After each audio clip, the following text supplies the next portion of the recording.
like I really don't belong. I can't explain it. When I close my eyes, I see a strange reality.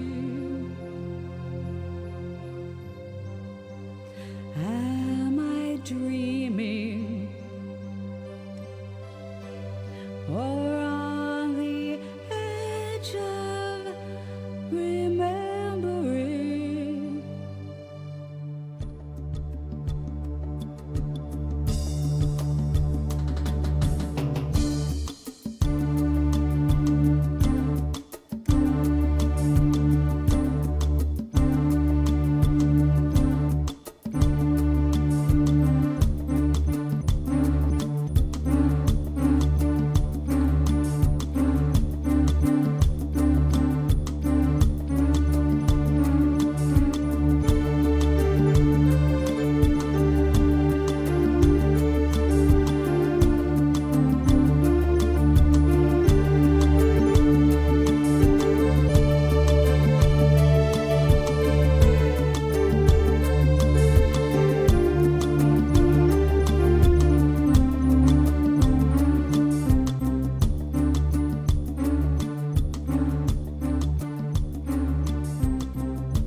You wake up feeling like you really don't belong. You can't explain it, but when you close your eyes you see familiarity. Are you dreaming, or on the edge of remembering?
Okay, we are alive again.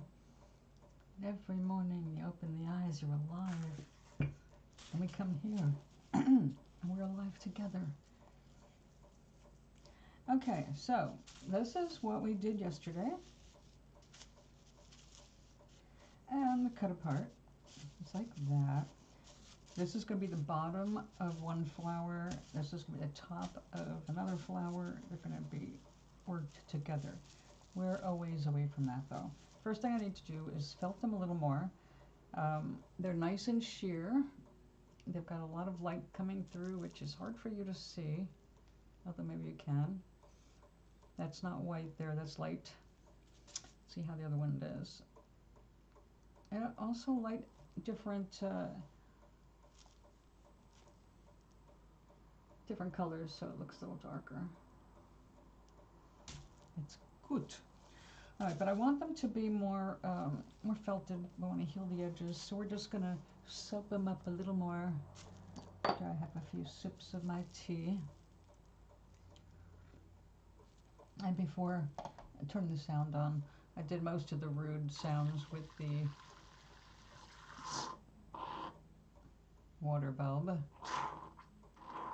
I just want says,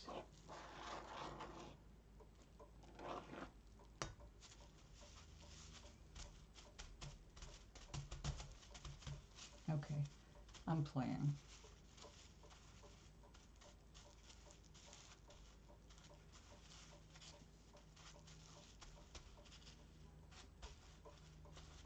It's got a little more water. This one's a little more.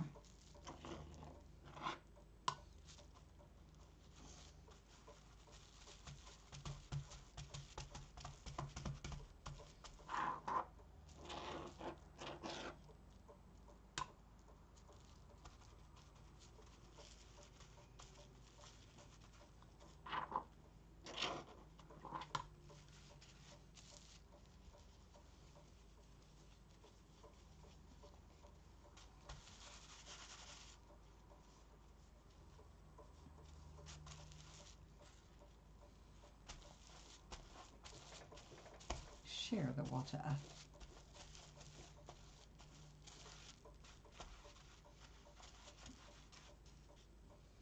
Now I'm felting them separately because we don't want them to get stuck together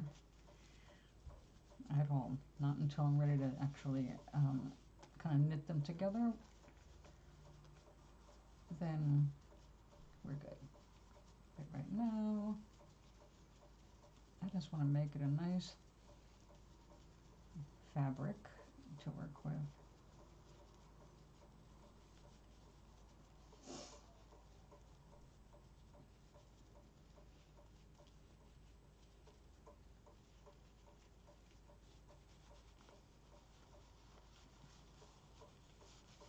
They call this palming. I wonder why. Must be something to do with the palms.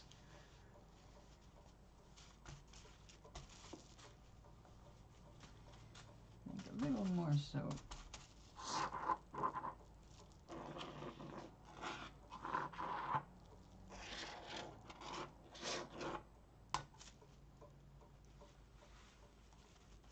I have to say, this is the softest hobby I've ever had.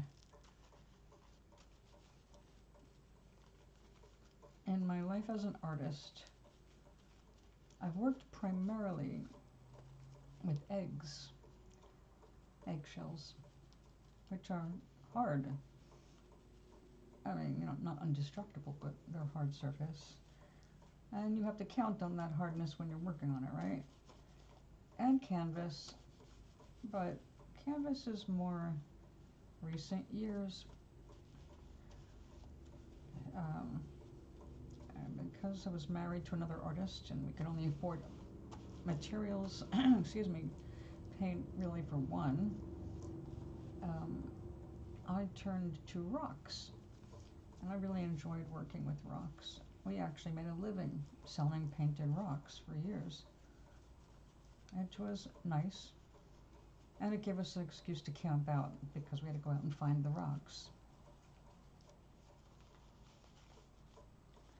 But you do get older and they get heavy, and you want to not have to carry rocks around. That's where canvas became more of a delight. But it never, I guess I just got out of all my years in painting, I didn't really have that much interest in hanging my stuff on the wall. I did a lot of watercolors and ink, stuff like that. Gave 99.9% of it away.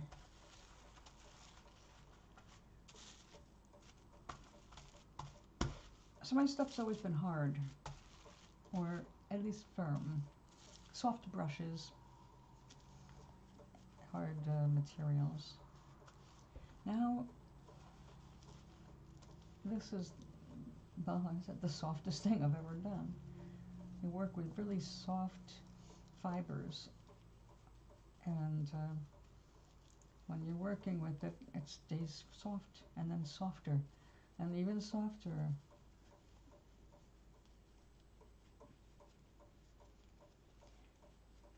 And unlike painting, where if I'm onto something, I'm in the flow.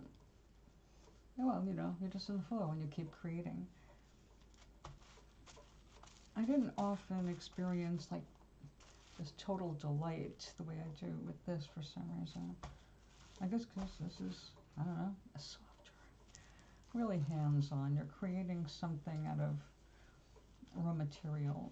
Whereas with paint, you buy the paint, you mix the paint and blend it and learn about stuff like that, but you don't create the whole thing. The paint has to go on something to be appreciated. Just sitting there looking at it in tubes or bottles doesn't really do much. Although I do like looking at my tubes and bottles because I love looking at all the color. But it's just not as interesting as picking out wool and fibers and seeing what kind of combinations I can make, different effects.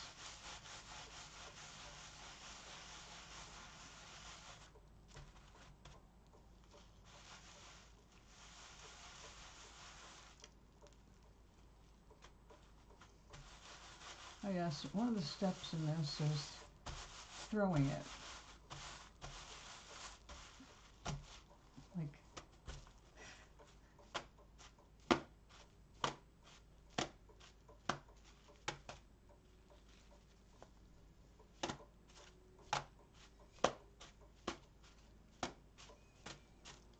not exactly sure why it likes this abuse, but it helps the process.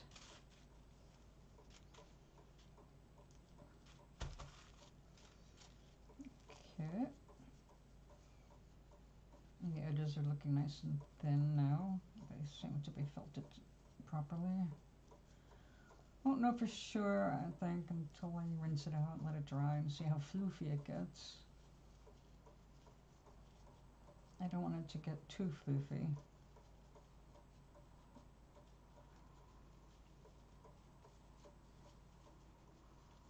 But we will be taking care of some of this floofiness with needle felting when I stab it in.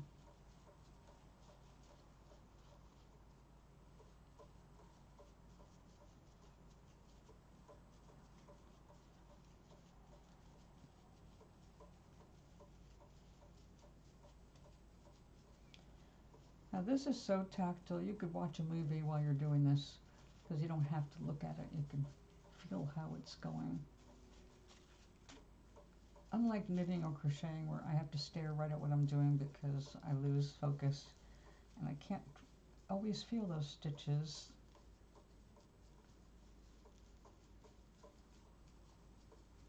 It doesn't seem like it, which is why I don't do it. It doesn't have the same tactile pleasure.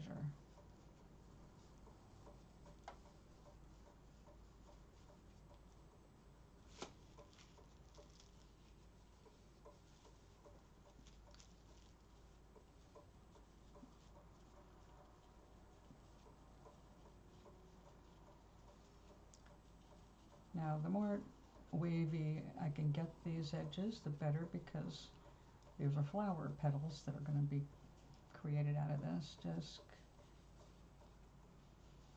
When it's fully felted, to my happiness, I will start the cutting process.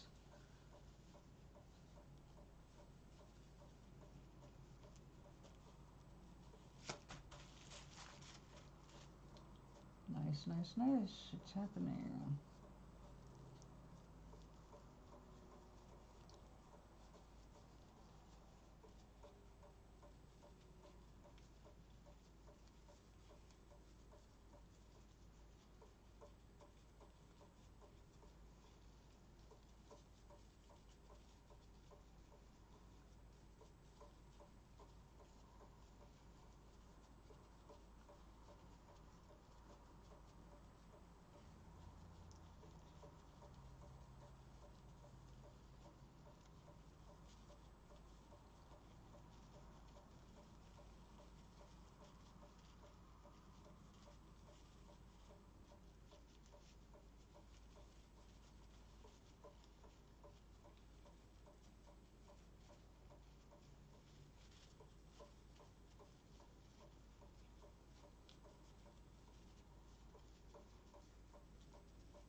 the waves are going to come out to the after I wash it.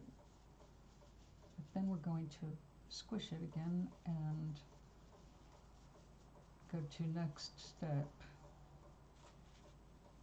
So I'll be back because I think these are ready to rinse. I'll take this towel to wrap them up.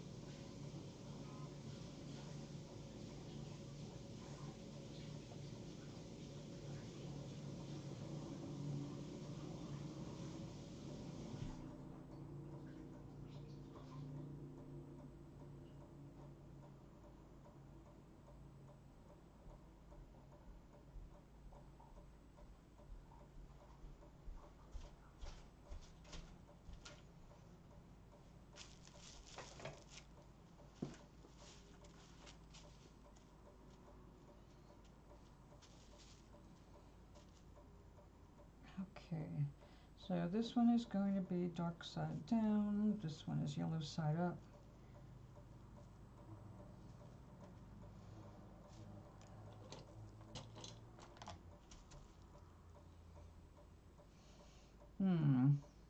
Maybe I better let it dry before I cut. We will.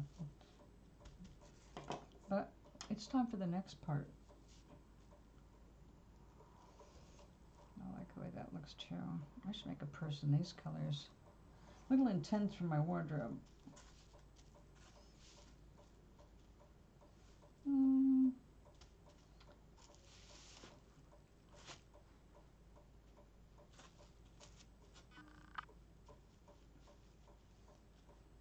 I read somewhere that someone's grandma discovered that when it got to the stage, the best place to put it was in a warm car with the windows rolled up in summer. It helps with the felting process, apparently.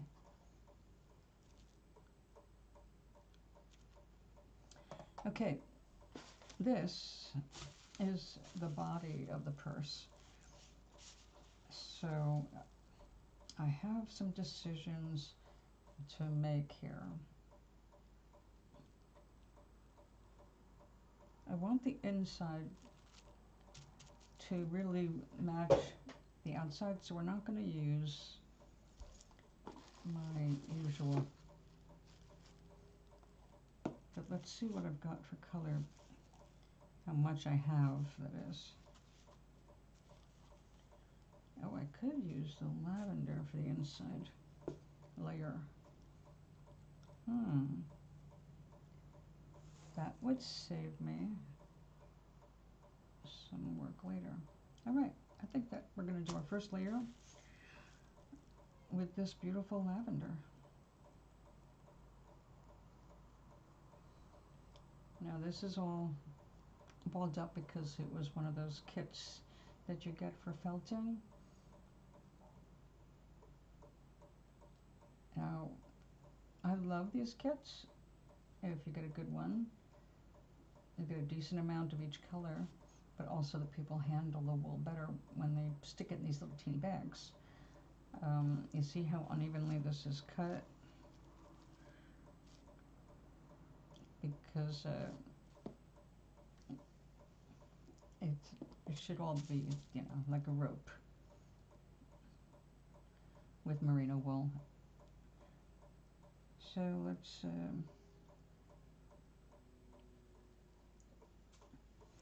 what else we have here?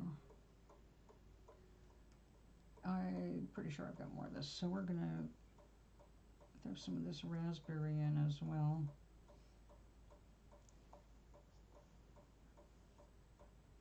Get the grass out.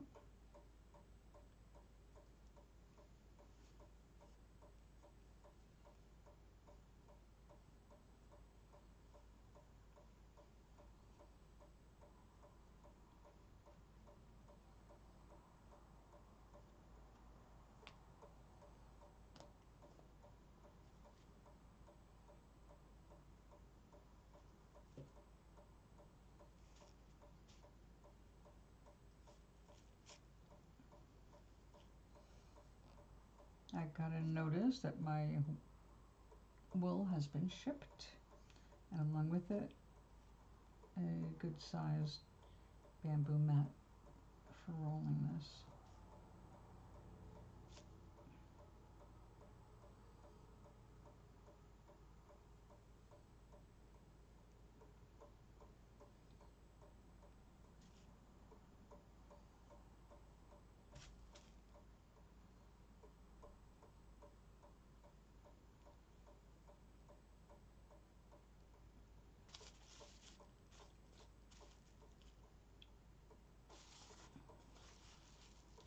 Lay down better. You know, I think I'm going to just get this a little wet.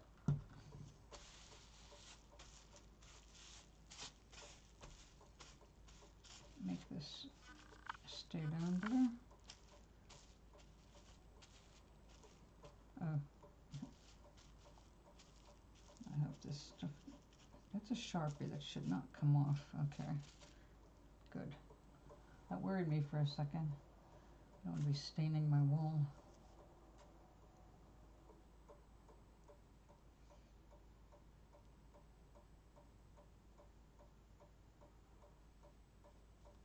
Come on, spread out more. I need you to be cobwebby.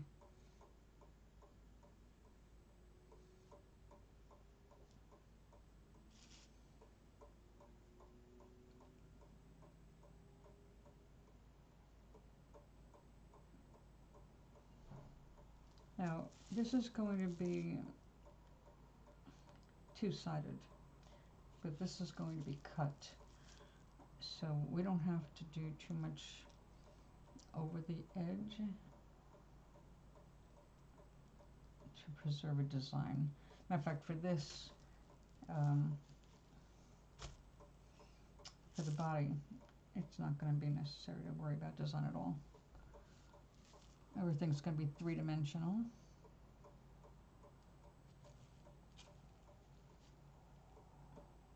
After we get the foundation in 2D.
Yep, got a piece of plastic in there.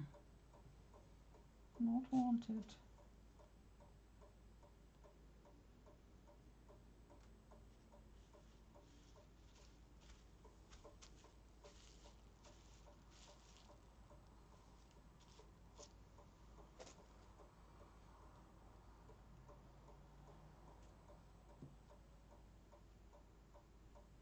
Now this is genuine wool, but I don't think this is. It's dyed purple like merino, but it is not. I mean, yeah, it's definitely merino, but it's a thicker, it's a coarser micron size, which in this case is actually a good thing because I'm making a purse, and I'm not going to have to worry about how it feels up against my body because this is actually the inside that I'm working on.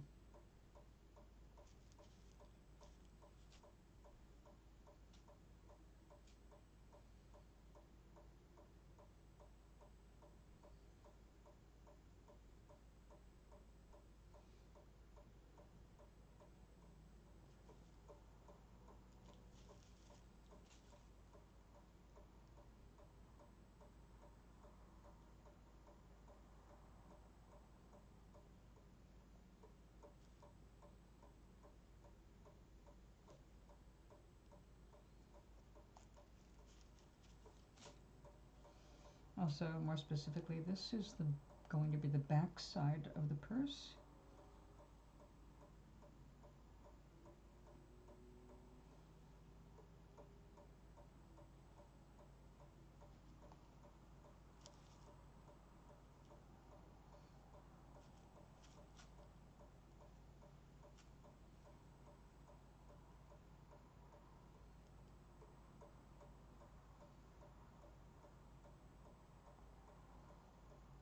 Yeah, we definitely want that thin because this is going to felt a little differently because of the weight.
to go to the purples and get some more. Oh, yes, well, we're going to be using that again, but not yet.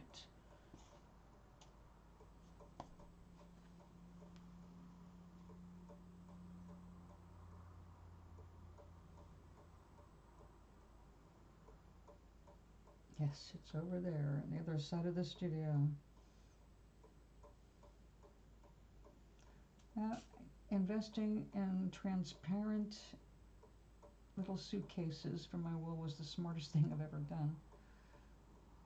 I can look right out at any angle and see, oh, there you are, you elusive little piece of wool.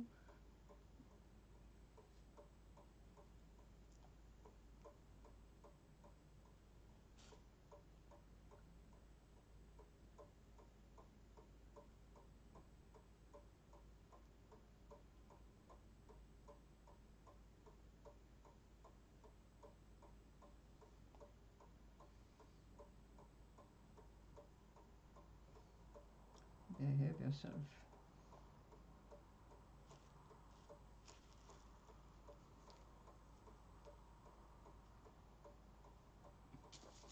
And these look like a bunch of different samples, the way they're all curled up. I'll leave this for needle felting.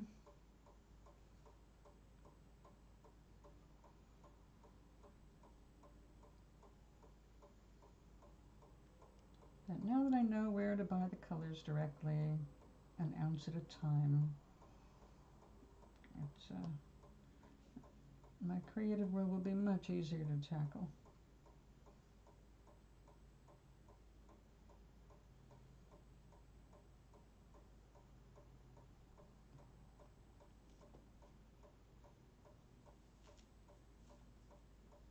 Yep.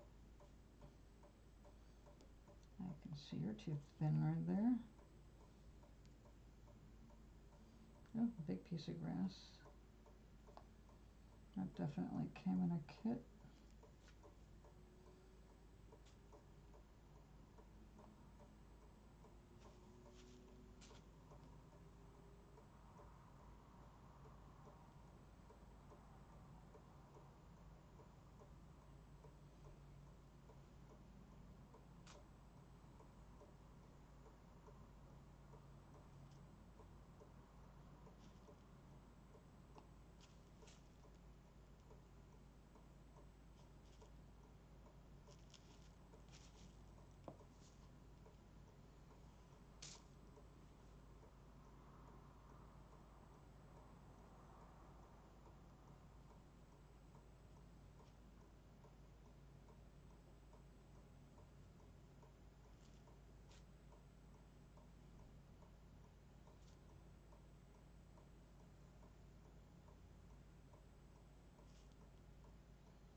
This got all twisted up.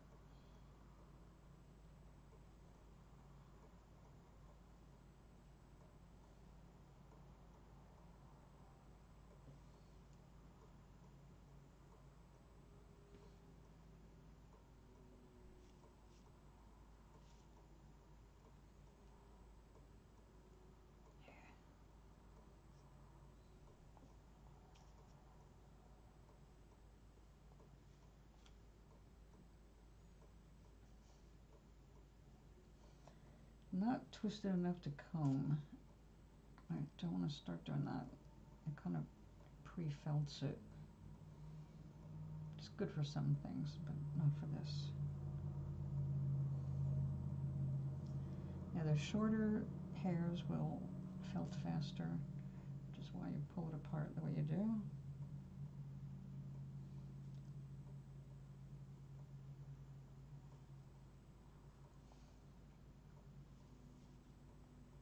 and overlap things.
Now, I'll be able to tell better after it's wet. But first we've got to go get more lavender. And this rose or coral, I'm not sure what they call it yet.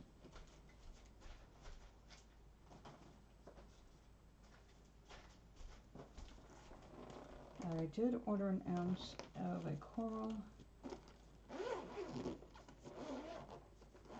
And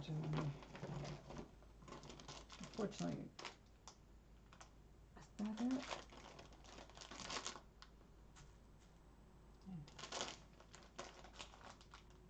I think this is it.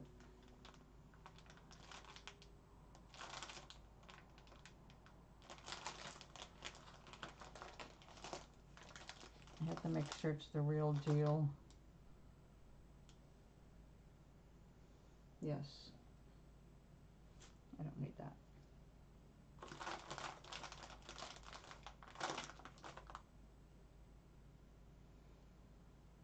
Ever since getting a big bundle of this color in synthetic, I've been real careful.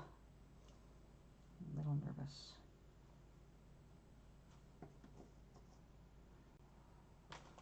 Oh, you know what? I'm just going to have to keep this whole thing out because we're going to need the other side.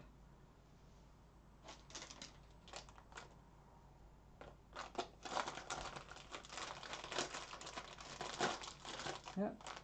No, that didn't help.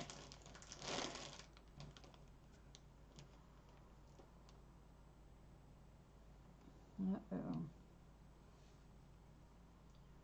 I think that is the last of it. Eek. I didn't want to have to make another order. That was definitely the last of that. Well, I better start doing my math. Let's see, what more can I buy this month? Oh, this is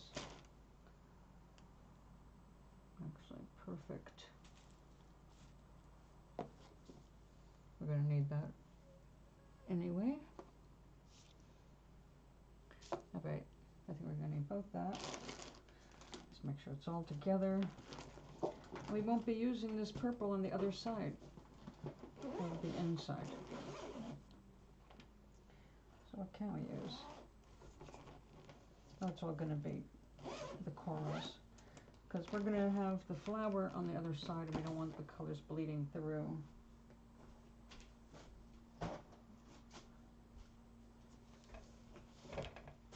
Okay, yeah, my neglected tea again.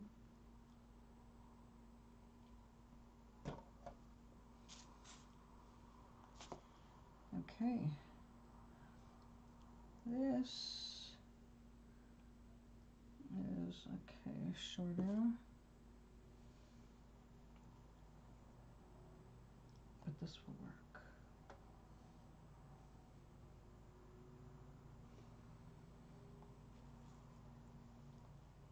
So soft. This one is a finer wool, so this one feels better against the body. Again, I don't have to worry about that in making a purse because it's never going to be against my bare skin.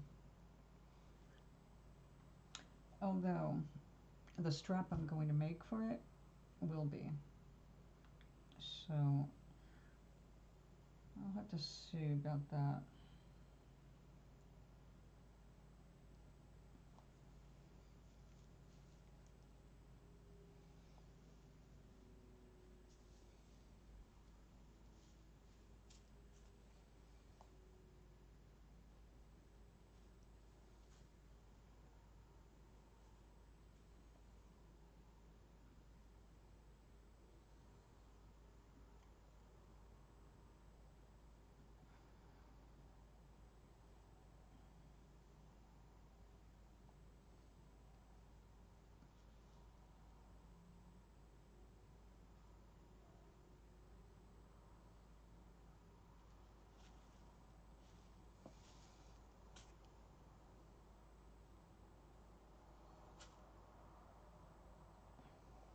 That stuck to my fingers just now.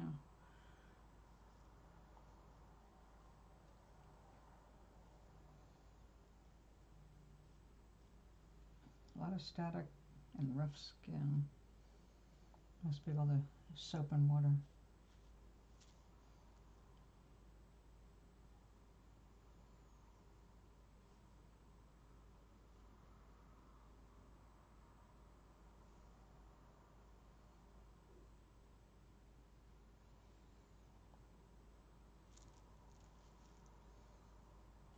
Okay, just calm down.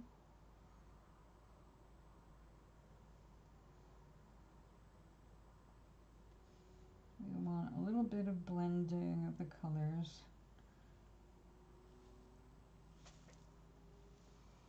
Yeah, we're gonna have to get this wet very soon.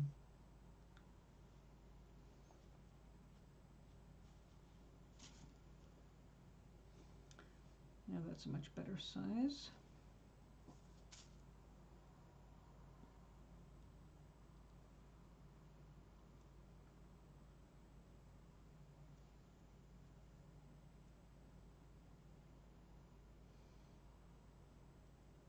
I thought of using silk for the inside, but I don't have the right colors. So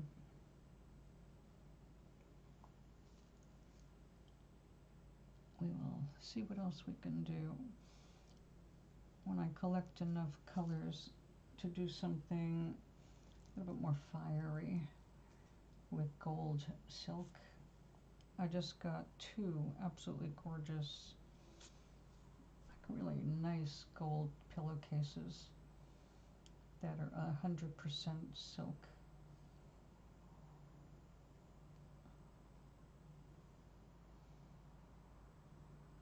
And they're nice, lightweight.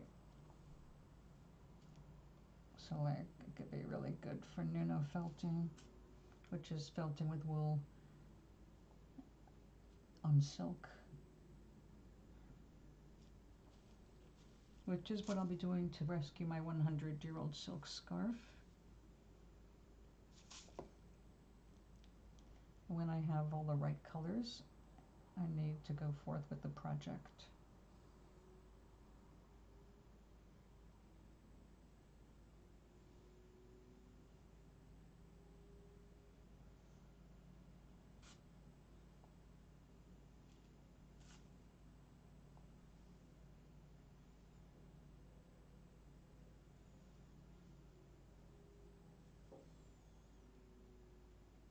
How I doing there? Like I say, you'll know for sure after you get it all wetted down.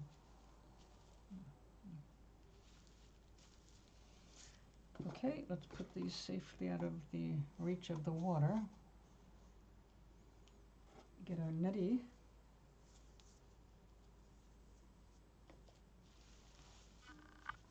And here we go.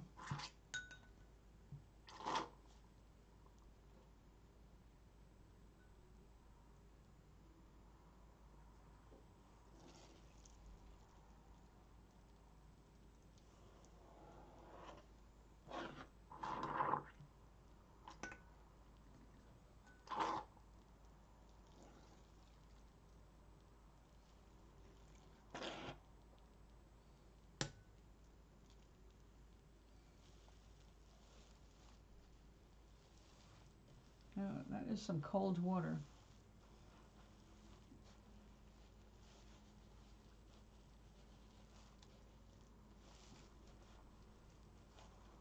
Now you would think, because wool is easily shrunk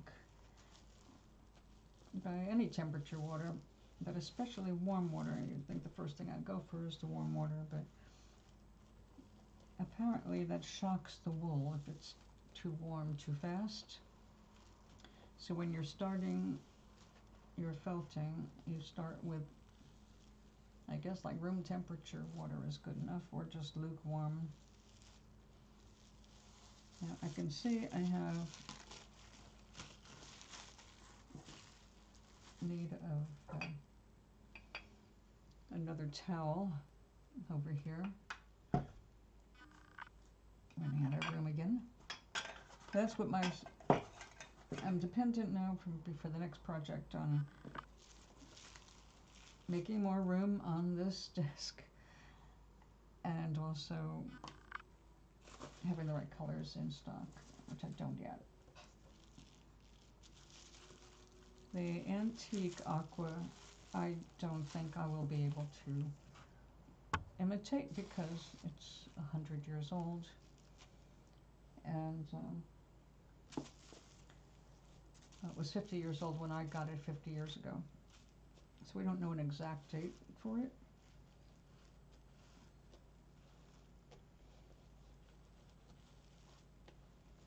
But the dyes over time have not necessarily been unchanged. I love the aqua it is now, but it has silk tassels that do not match anymore because something changed.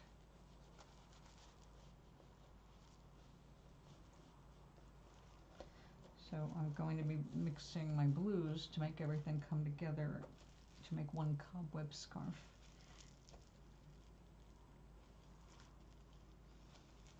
But first, I got some new clothes and no purse to go with it, and that's what I'm working on now.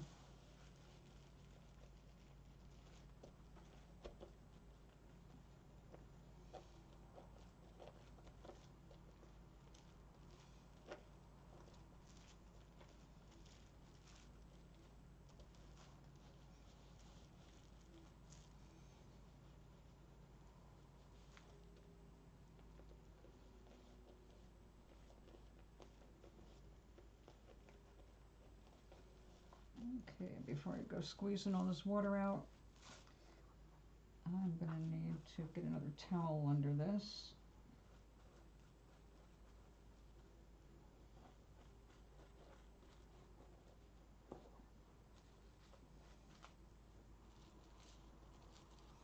Hey, stay.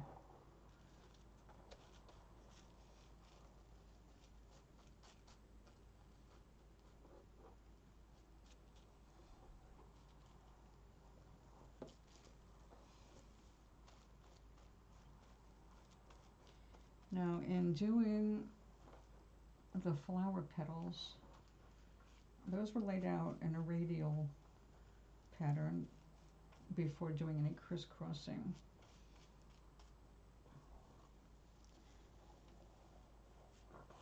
Because it's going to be cut in a pattern.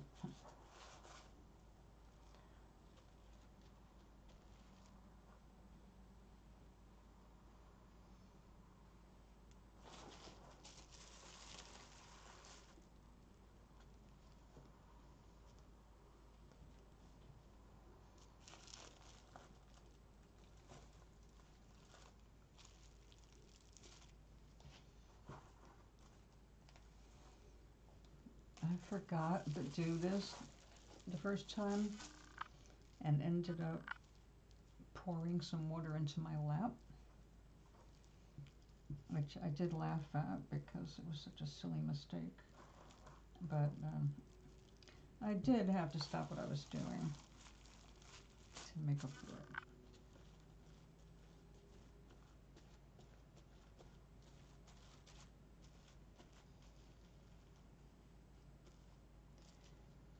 All right, now we need another piece of plastic to transfer this onto. And I just washed them all.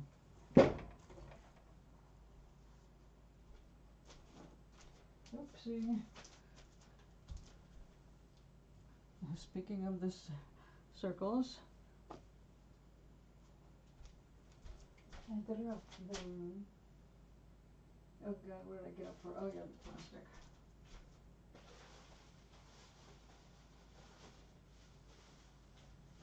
I think this will do.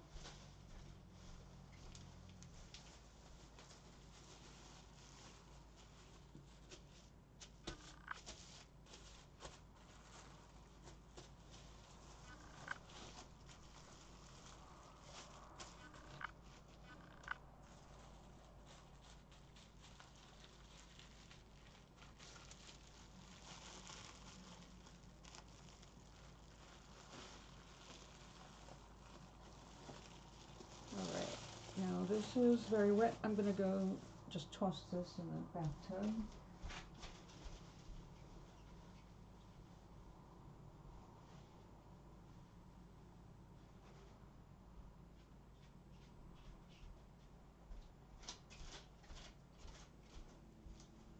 Okay.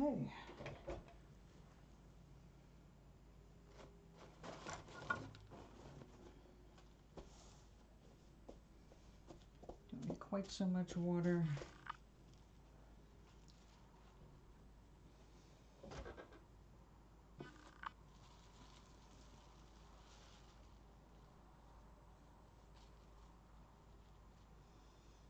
So we now have the pink edge of the purse intact.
Out of my way.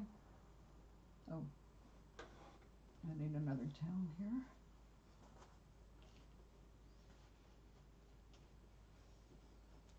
Let's pick up a little bit more water here.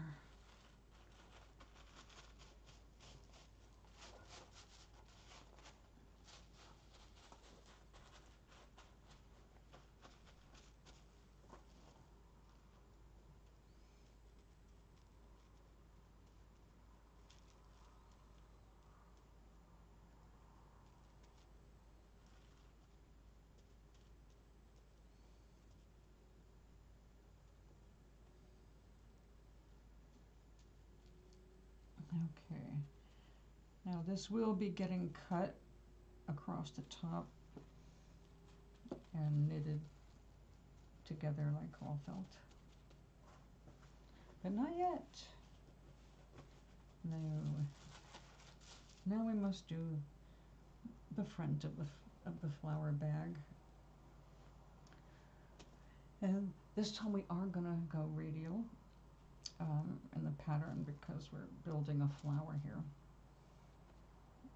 with more of these colors than the dusky purple.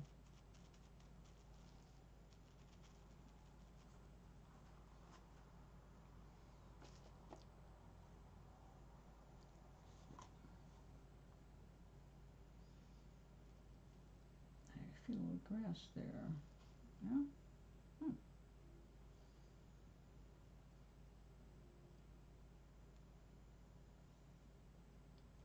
My hair is still down.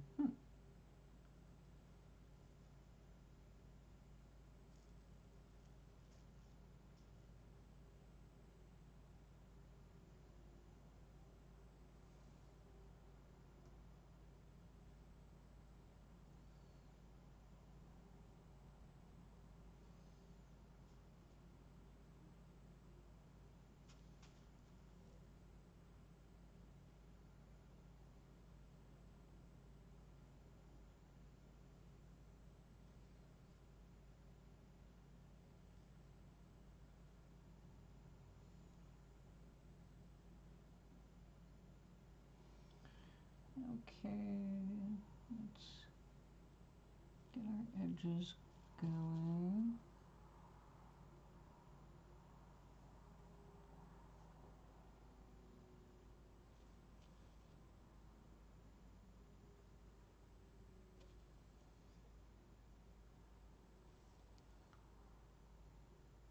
Another hair. I know I felt you earlier.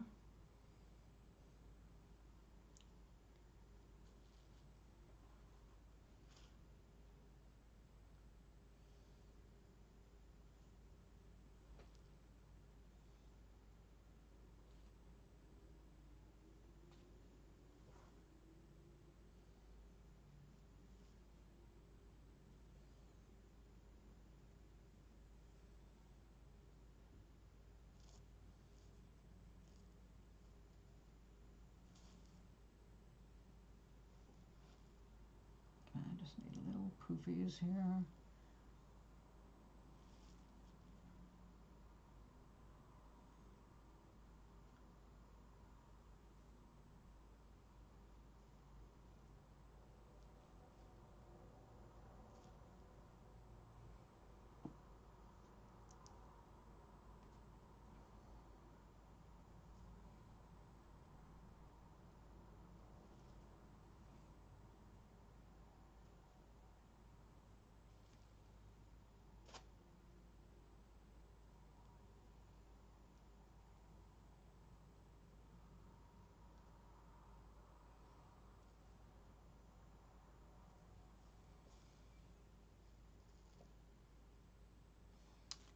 No, I'm not sorry. Okay. Nope, this is the inside of the bag we're doing here first.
Tweezers.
Stay there.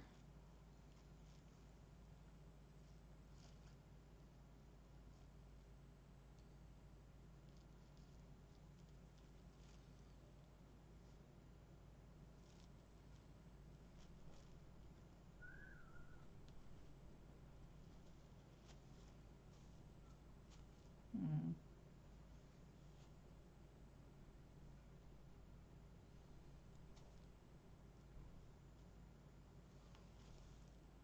Okay. Back to you. And tea. Oh, Doc, hold on a second. Heading to the food pantry. Well, I don't know what attitude you have when you say, what a world.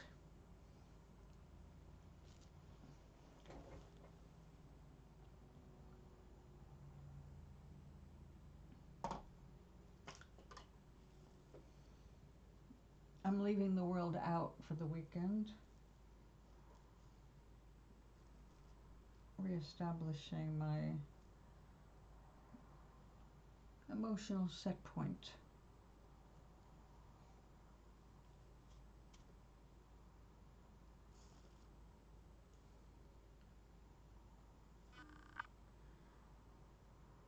You say, what a world, I think, what a wonderful world it could be.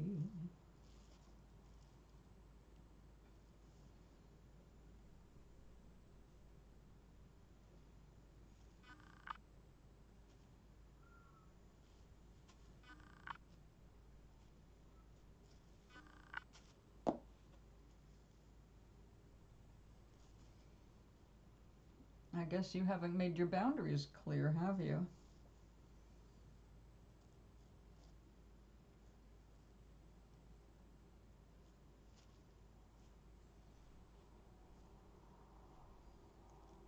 She bothered me 4 times in one day. I'd have a little sign out there saying, do not disturb. Without explanation.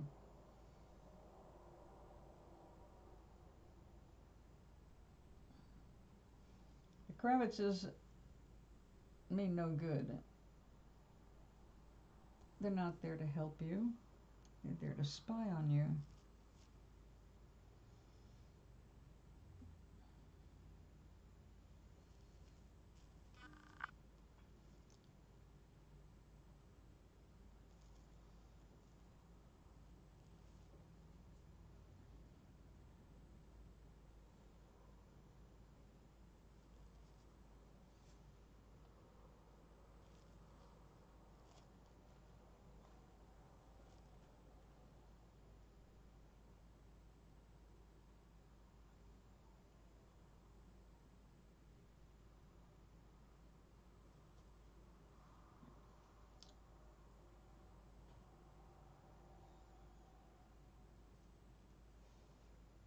With an unopened carton?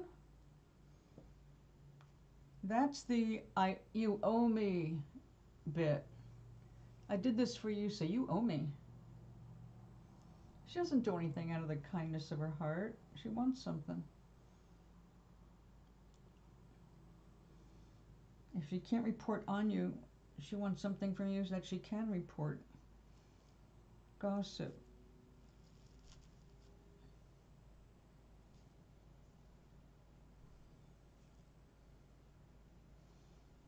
As soon as they get what they want, they run scurrying to the other little cockroaches to tell them what they learned.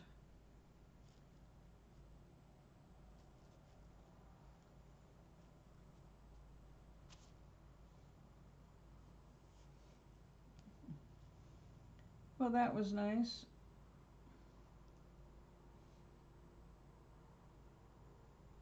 I'm sure she's nosy enough to know you go to the food pantry.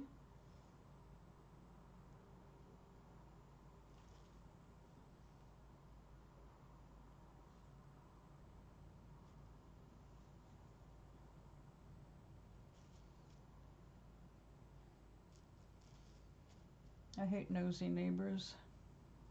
And the thing is, I'm not doing anything that I have to hide or ashamed of or anything like that. I just know what's underneath that bullshit, you know? I just don't have any patience for it. I'm polite but real firm.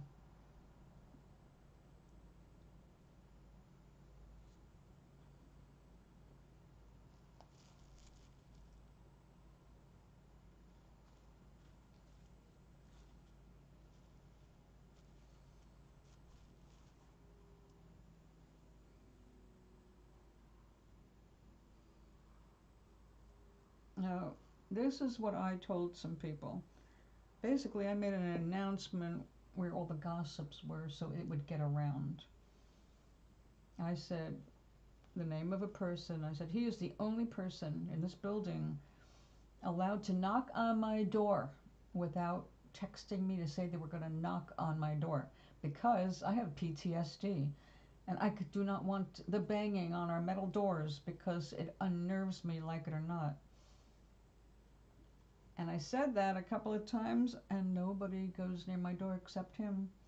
When somebody else wants something and they don't have my number, guess who they send to my door? But it's been very effective.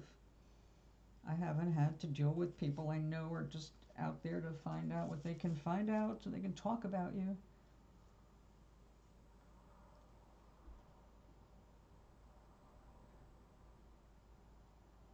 Oh my God! Are they fucking morons?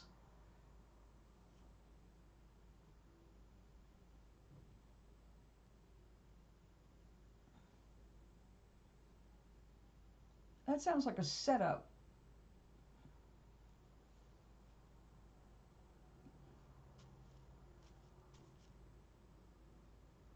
Mm-mm-mm. Did she know what it was?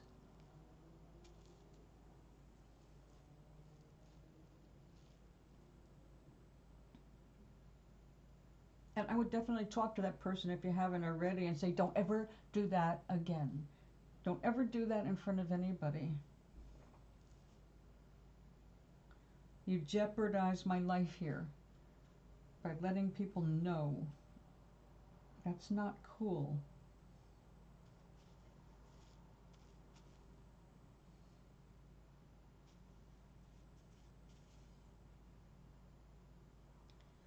Jesus.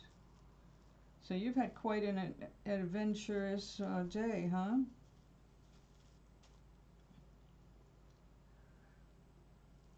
What kind of trouble do you get into, man, when you're not here?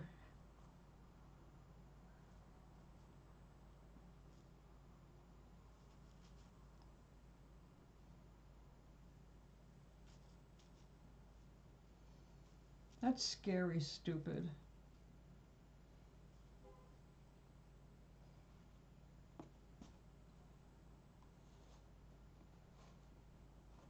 Oh yeah, that's the same here.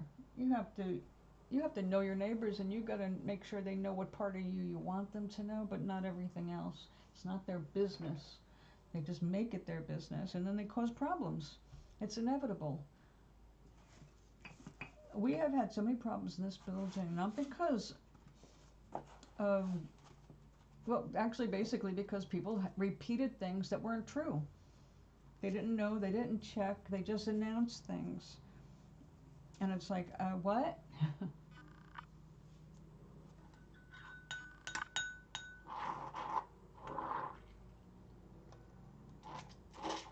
A friend of mine is into it,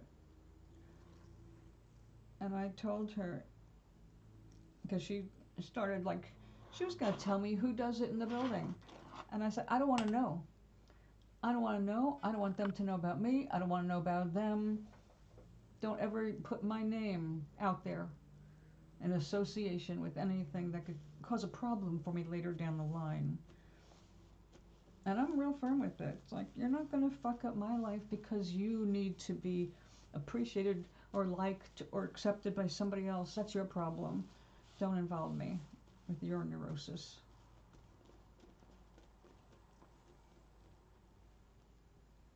Yeah, that's why you don't need anything like that.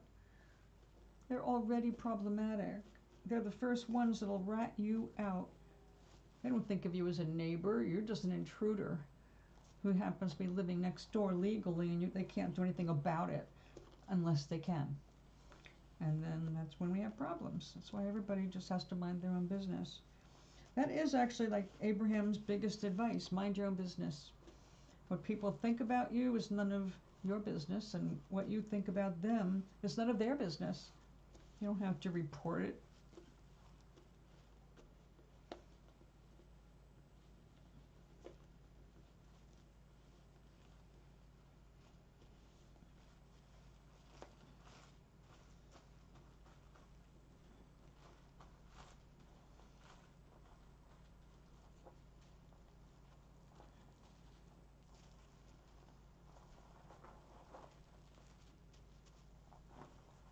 Okay, layer 1.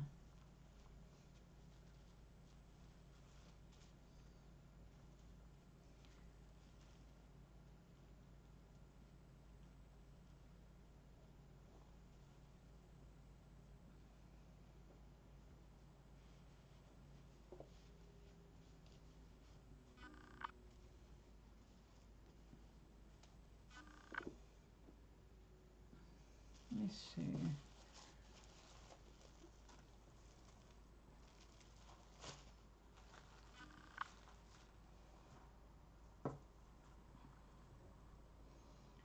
Okay, we're still working on we're working inside out. So this is going to be the inside of the purse.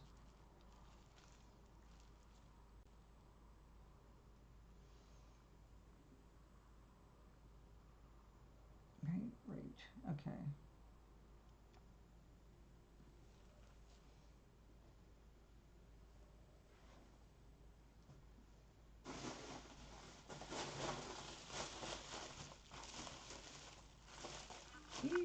Stay.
Okay.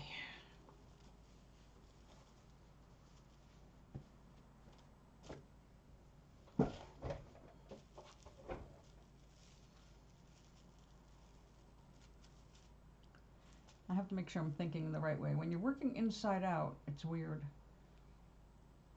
Okay. Aloha! I'll see you when you get back. I'll be here. This is going to take way more than 20 minutes.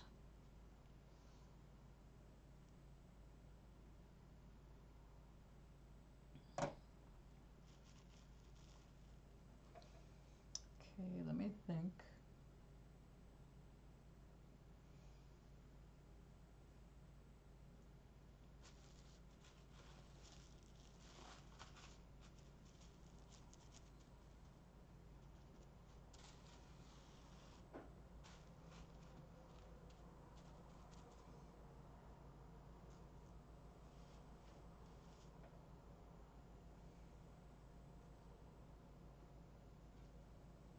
I like this color.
Well, went through that pink already. I guess we can use some more.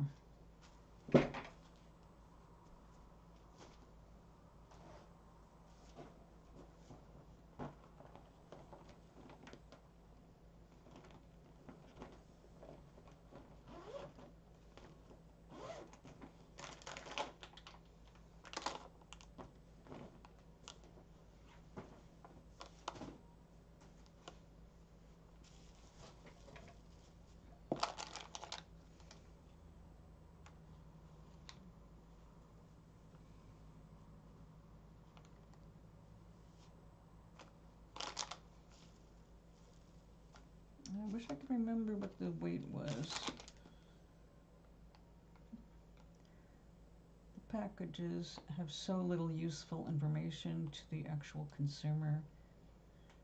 Yes, I know it's a plastic bag.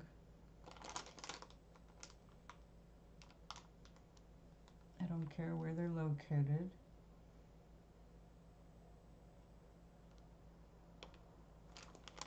How much did it weigh? It doesn't say.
And I'm going to trim that. I don't want to turn it over.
Okay, come back here.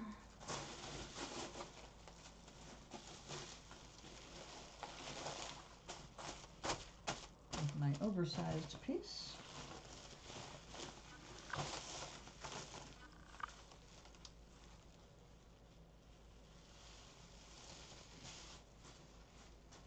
I'll come back to normal size in a minute.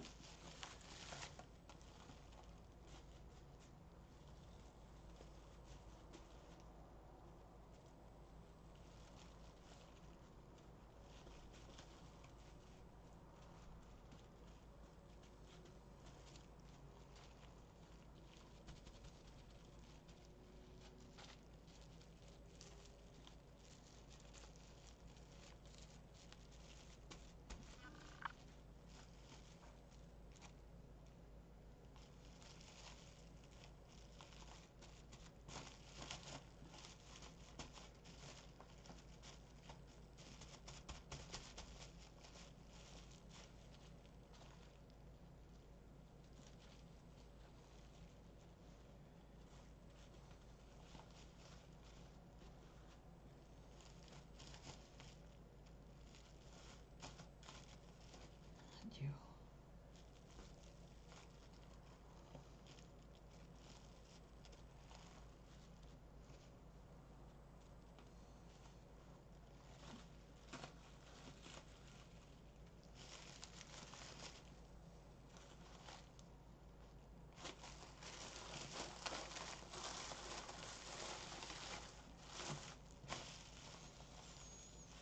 All right.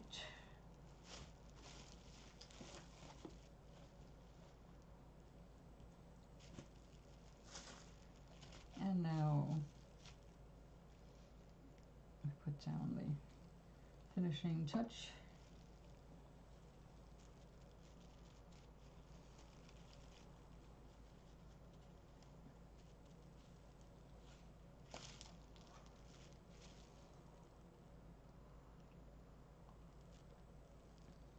Mm.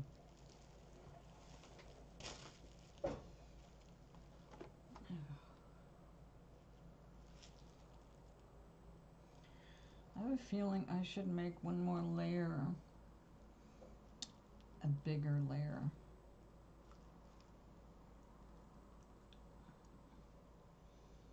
And I think we will, but not this minute. We have finishing jobs here to do. All right, so we need some of this pink.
They're finding some long straws, bits of straw.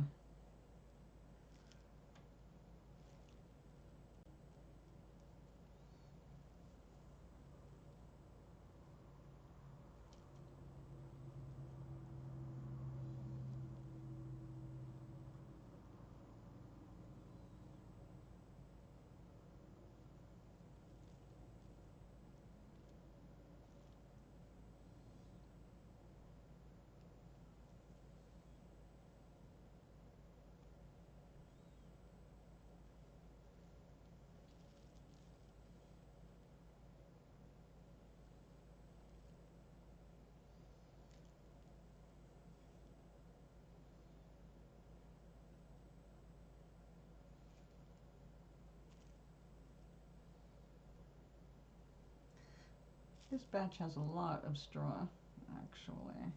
Probably the most I've seen so far. And it's not the end of the world if you felt a piece of straw in, but I'd rather it not have anything that might get stickery in the future.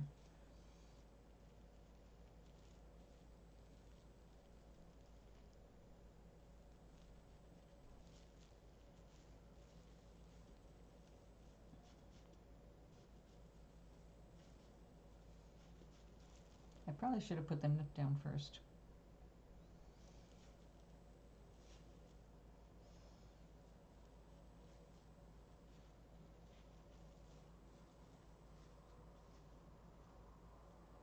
Yeah.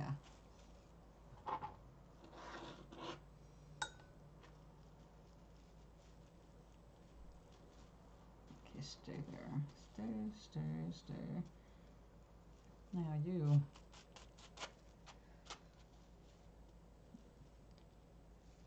Ill thought out moment. I'll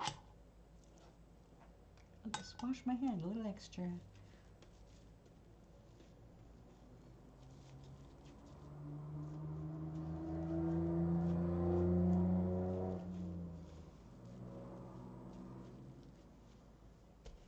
Okay. I will say that was a mistake. One it's going to take a moment to recover from as I continue to make it worse. Lesson learned, do not put your hand down on top of dry wool that you've just laid out. Because now we're going to have to do some rearranging.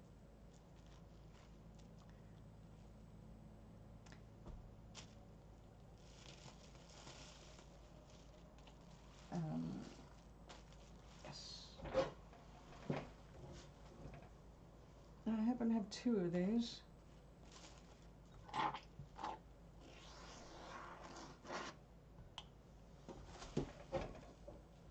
Thank you.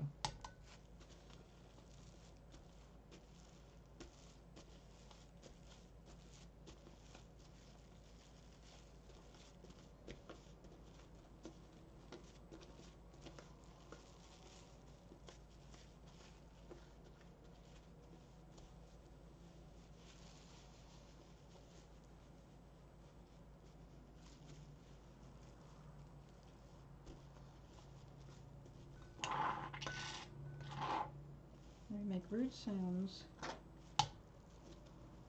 Get more soap in there.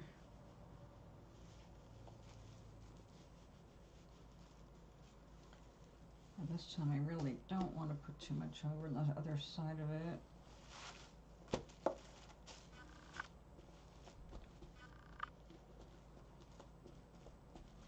But we will. All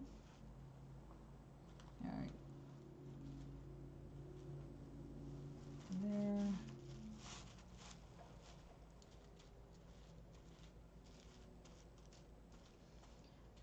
I think what I'm going to do is cut that instead of wrap it around.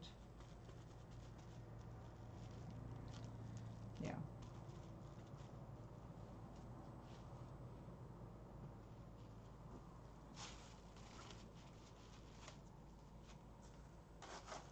Yeah, go over there a moment.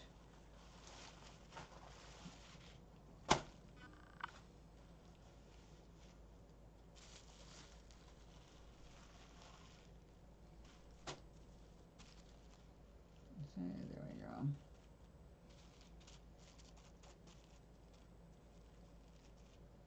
Hey, what are you doing there? You don't belong.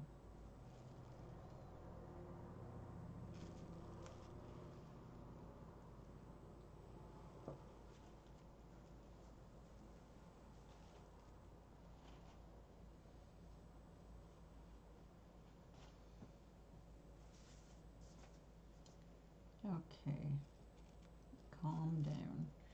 And now this.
Oh, another big branch in there.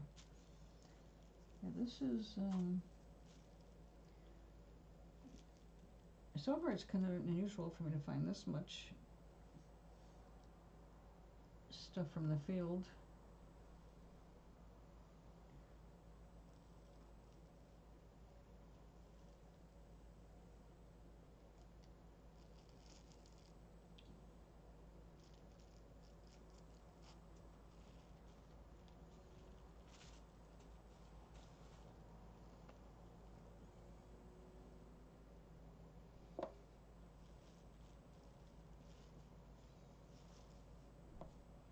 There's another one.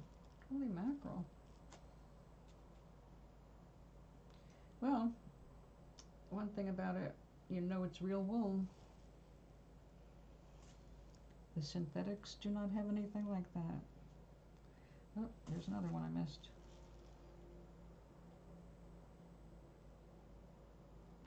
Yeah.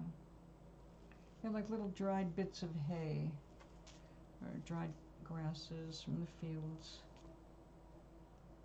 It's amazing it makes it as far as this. All the different processes it has to go through.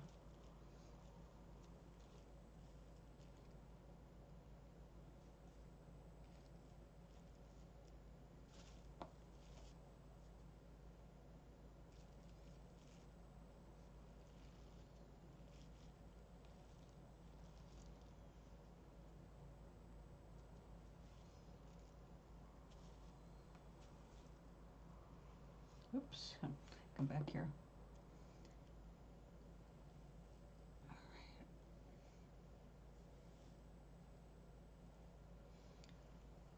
Do we want to throw some purple in? Actually, the flower is going to be attached to that right there, so we're not going to put a bunch of color under it.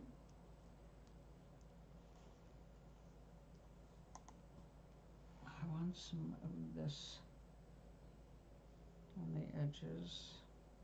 Oh, I hope I did get an ounce of this ordered, because this, I think, is the last of it. It's just a gorgeous color.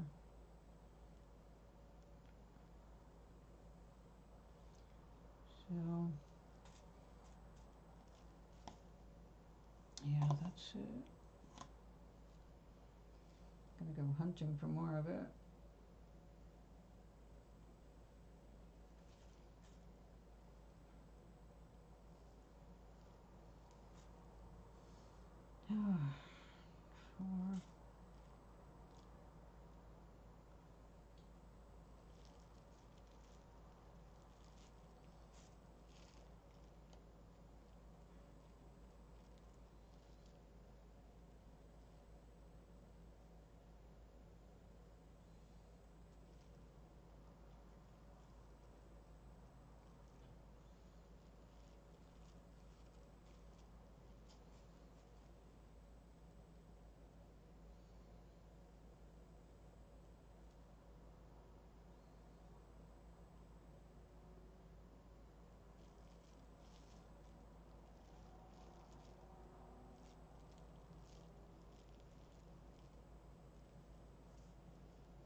You don't belong there.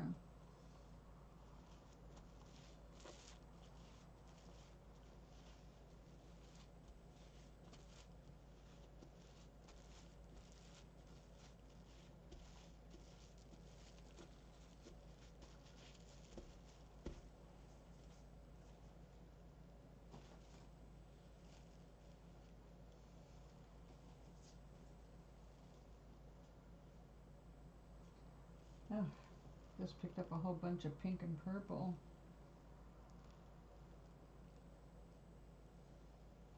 Gotta watch it if it starts to feld to the net. You'll end up with little bits that'll come out in other projects.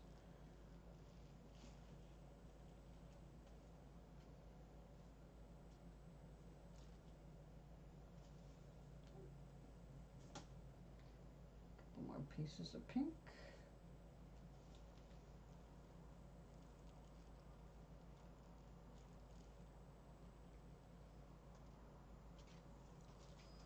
Okay.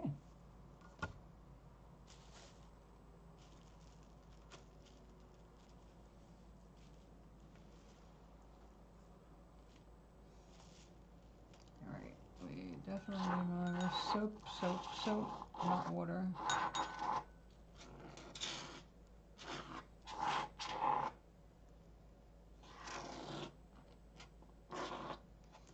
Kind of like making whipped cream in the hard way.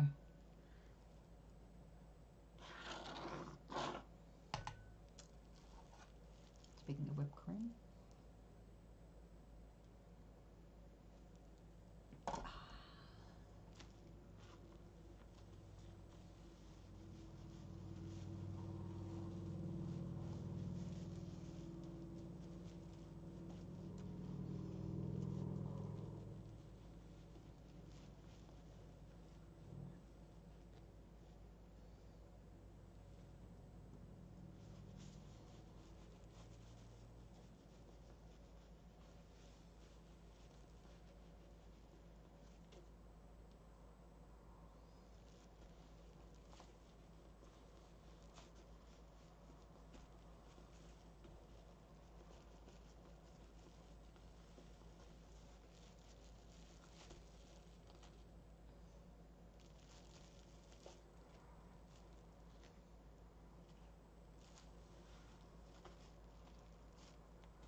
I guess we're gonna do it the hard way.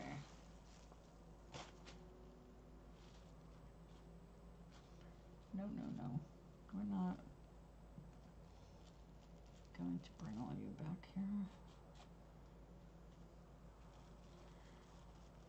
I'll be trimming this pink off because I don't want to wrap it around the back. Even though it's going to be the inside of the purse, some of it's going to show through. So let's get the other stuff we need. This.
Let's see.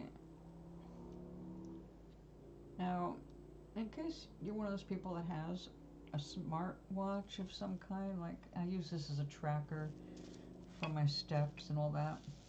Well, they created another program for the same thing called Run Me Fit, and I've been using that, but then they created a new version of it where you cannot turn off certain permissions, including location. But even if you got rid of the location, it still can use your GPS so other devices can ping off you. Which means, although they're not turning information, tracking you over to any specific anything, they don't have to, because anybody who knows how to can use your watch to basically locate other watches and other devices that use Bluetooth. So for me, it's going to be my watch and my hearing aids. So I got rid of the app. Like I know how to read this. I want to see how many steps I've done or check my blood pressure. Also, since I've been taking care of myself, I really don't have to watch things that closely. Although I do like the blood pressure one.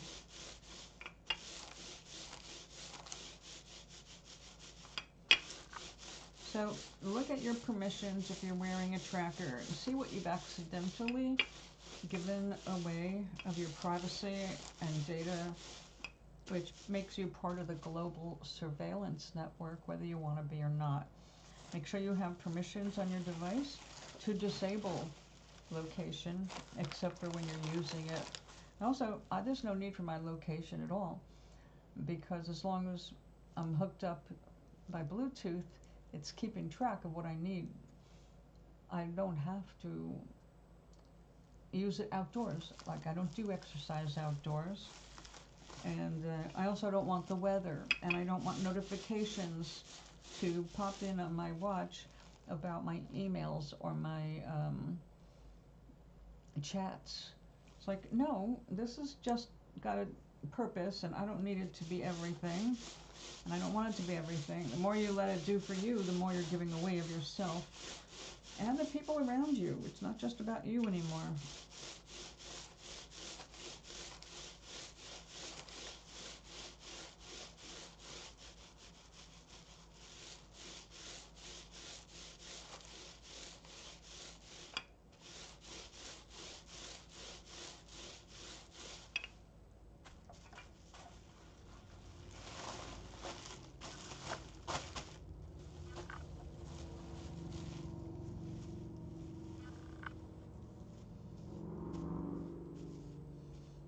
Now we must make you one with the fabric. Oh, that picked up a lot.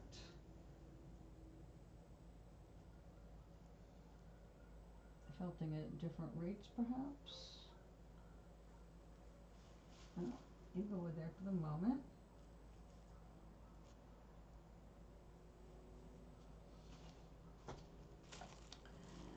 Okay, we need this.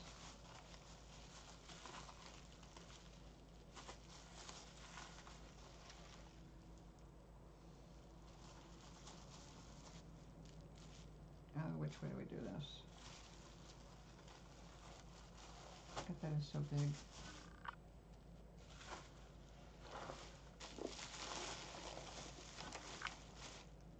I need some different sizes here.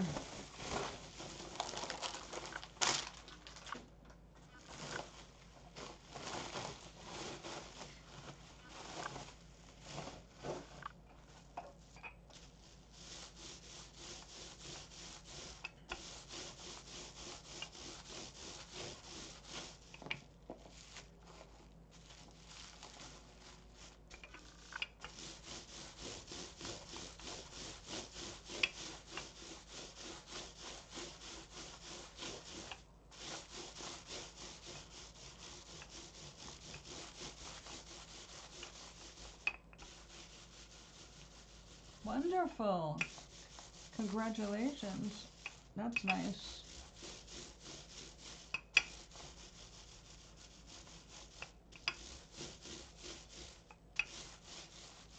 My last box had 2 large onions in it, some small apples, too small for processing in plants, you know. Oh, and 3 or 4 sweet potatoes.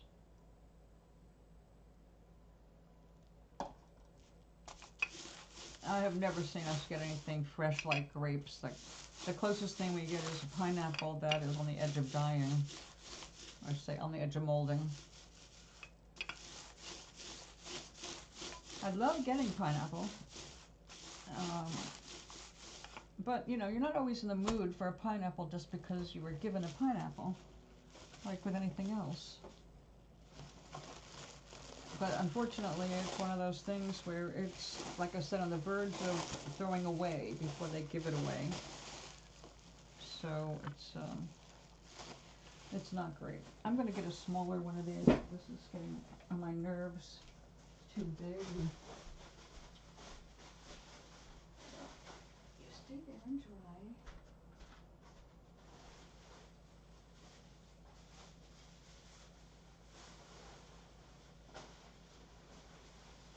Oh, that'll work.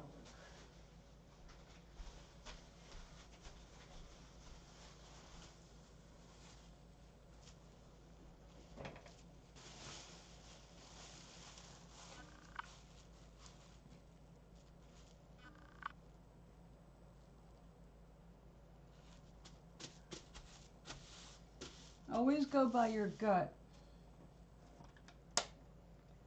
But that's nice that she reached out to you.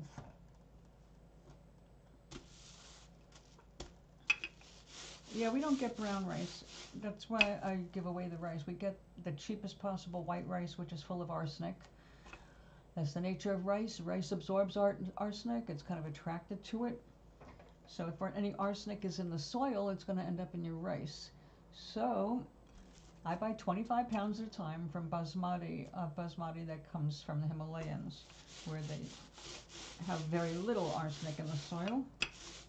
Also, Lundberg Farms in California. They have been farming for quite some time, and they do not have enough to be concerned about in theirs either. Either way, I mean, if you get your rice, it doesn't matter if it's brown or white, the arsenic is an issue. All you got to do is soak it. Soak it for a while, rinse it until it's clean, soak it for a little bit. Matter of fact, they say if you really want to make sure you don't get any of the arsenic in it, you cook it like pasta. Extra water, so you drain it, and the arsenic goes out with the water. Which I thought was interesting because, you know, we grew up to remove the talc that they add to it to make sure it doesn't stick. But never thought about arsenic.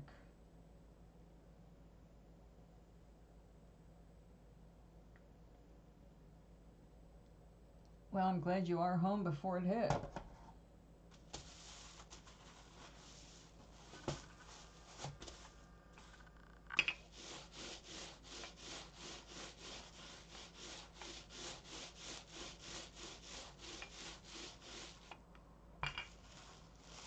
Now, this side needs one more layer, I think. Feels pretty good.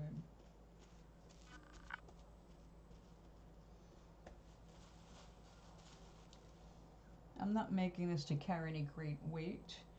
It's just going to be like a giant pocket with a flower.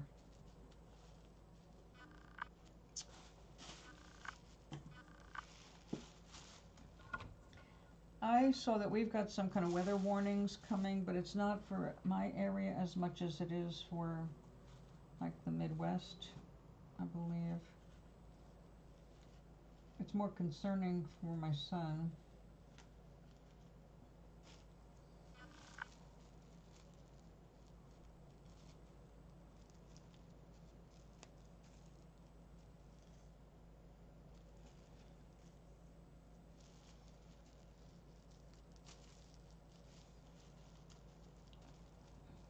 Yeah, we're gonna have to let that felt a little more before I do the cutting.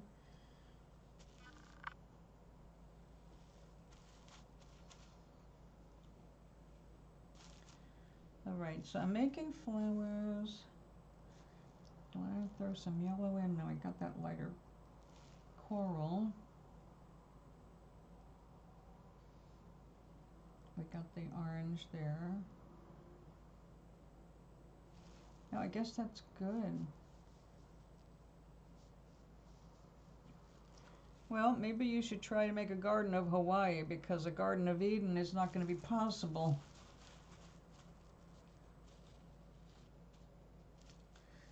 I understand that desire. But if you put pressure on yourself for some kind of ideal or perfection, you're going to be disappointed. You know, you're dealing with nature. Nature has her own way. If she had her way, you would not have a garden. You would have a wild plot. So, be kind to yourself.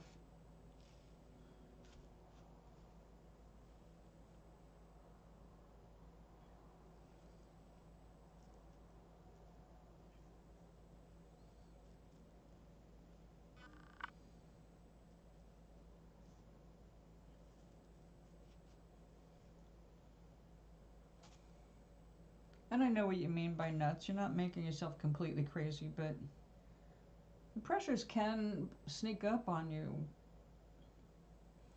I had a lot to learn over the 17 years on the farm.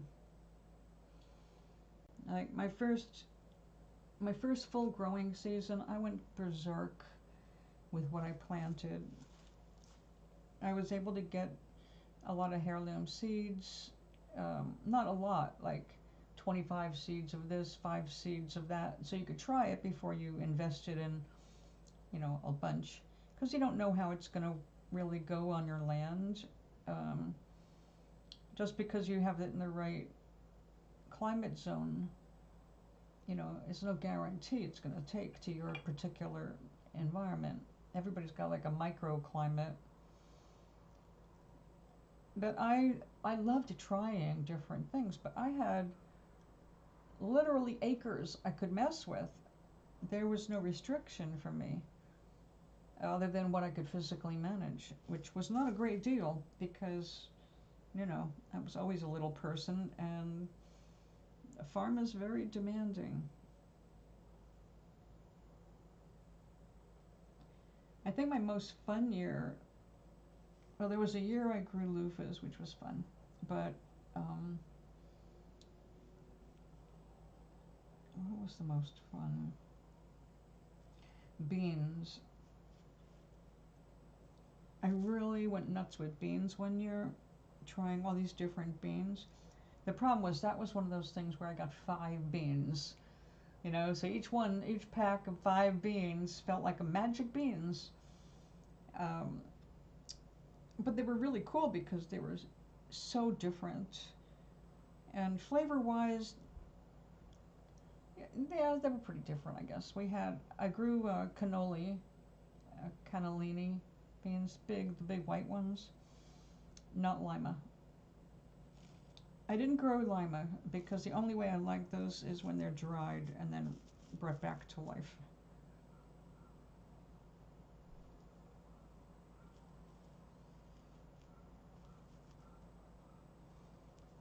Cannellini? I think that's it. Anyway, one of my favorites was the scarlet runner bean. And it wasn't for the flavor, because I did not actually get enough beans to make a meal, because I started off with just 5 beans, and each vine only gives you so much, right? But they were the most beautiful pink, bright pink and black beans, like mosaic. It was gorgeous. What the cool thing about scarlet runners is they put out these brilliant cardinal red flowers. So very pretty to just have that blooming in your garden, and it attracted hummingbirds and other pollinators. So yeah, it was good. What else? Oh, the year I grew, I don't know, a huge number of tomato varieties, including one that I didn't realize was actually in the gooseberry family and not a tomato. Oh, that was fun. And that also, I had so many tomatoes going, I attracted their predators, which was not a great thing because then I had to deal with their predators. And finally, just as everything, I was guarding them against the tomato hornworm, and I was so pleased to have parasitic wasps there to eat the hornworms. I got hit with, oh God, I forget what they're called, but they're like stink bugs. They look like jewels. They're beautiful beetles, and they completely decimated my patch. I mean, wiped out probably 30 feet long rows of tomatoes. Oh, we got plenty.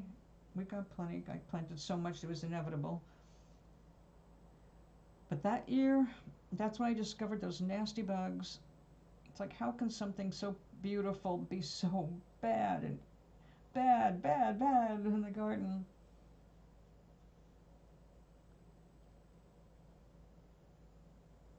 That's what I'm saying is, that's why you have to go by inspiration at the moment, because you're not going to be able to control all the circumstances. And that's the thing with the garden at Maui. All gardens have the same issues unless they're indoor gardens. Even then, you've got different kinds of pests and different kinds of problems. So it's always something. But if you just wait and be patient, see what works in your garden over time. I learned about my tomatoes. Don't put them all in rows or big patches. I started doing them like I did the herbs. I did beds with a tomato plant, oregano, garlic, and basil. I mean, literally, there were like everything that goes with tomatoes was grown right at the around the base of the tomatoes. And also at the end of every bed, I had the marigolds that are good for nematodes. Not all of them are. You want the original Tagometes. I forget the name, but anyway, the original ones. They deal with problems in the soil. Most of the marigolds that people get are decorative, and I like them because they're hardy, but they do not do the good things to the soil that the old-fashioned ones do.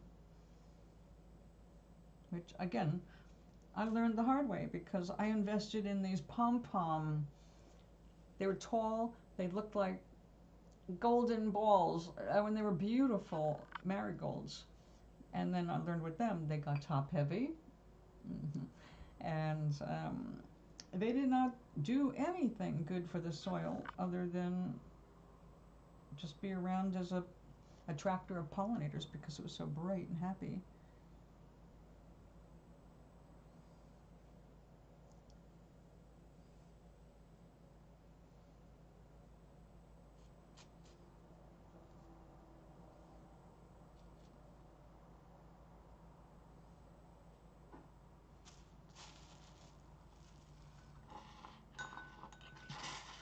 Here in New England, no matter how many years you've been farming the same plot, the first crop in spring is always rocks. First thing you have to do every spring up here is go through your plot and pick up all the rocks, because the rocks come up through the frost heave. So when the ground is thawing, defrosting, freezing, those rocks get pushed up to the surface. So the first crop, before you plant anything, you got to go through your garden and pull all the damn rocks out. And that is the reason New England is covered with all these rock walls.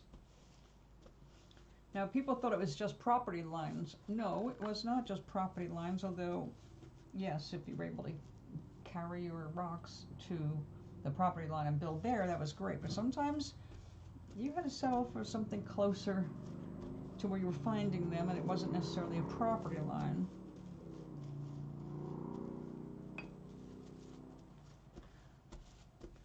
So yeah, every season, I remember, well, the first big garden I ever worked in was my boyfriend's uncle's garden. And he and his family, they did everything. They made their own extracts. They made their own everything. They put food up for winter. I was so in love with them and their lifestyle. And they grew a bunch of weeds that are food weeds, and their neighbors recognized them from being from the old country where they were food. And they would go, and when the first crops of the weeds came up, they would collect them. And then you planted your crop.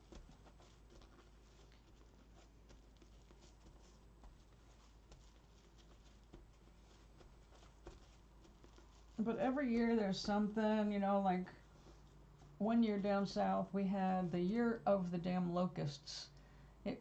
They were not locusts technically, they were just giant grasshoppers from hell.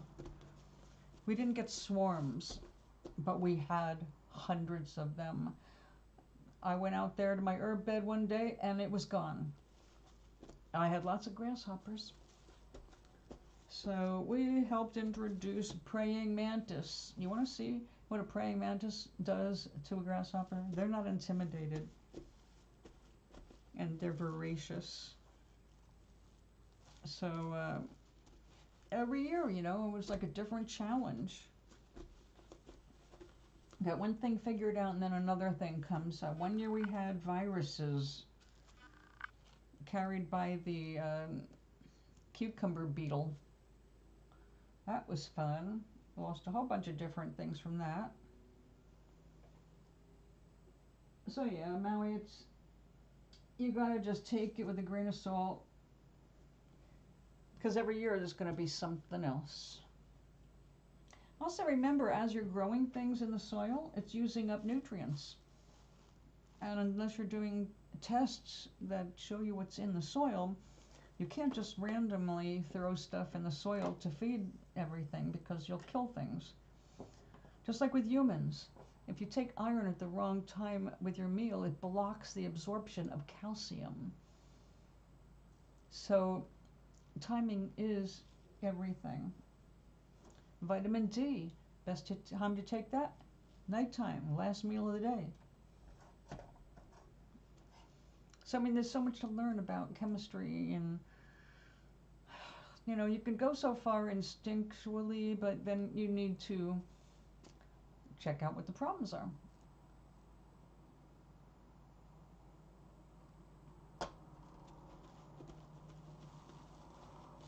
Like our garden that we're going to be allowed to garden on, basically we're going to get our gardening kicks on redoing some of the landscaping, which is all we're going to be allowed to do. So I have every intention of planting bulbs that are going to be perennial and also supply food, even though most people will not recognize it as food. People like me will. And hey, when times get hard enough, you need to know where's the food. And you want something that, if possible, nobody else realizes is food. Here in New England, one of the things that grow very well during the summer and is a food source are the daylilies. The ones that are only open for a day, not the fancy ones. These have like pretty much no perfume to them. But you can cook the unopened flower buds just before they open. You harvest them and you can saute them and they taste kind of like green beanie. Or you can let the blossom open, pluck it, dip it in batter, and fry it. So there's different ways to survive on what you can find in the wild. And you want your garden to be lush and all that, but the lusher it is, the more it hides pests, right? Because everybody loves those lush gardens. I mean, nature loves that. But nature crowds everything if you just let it go, right? That's why wildflower fields have all kinds of flowers.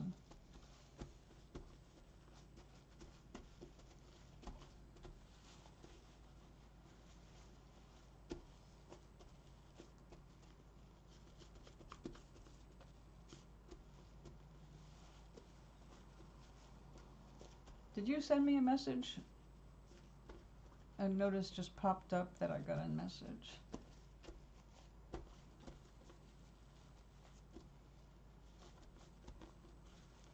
I hate getting messages when my hands are wet.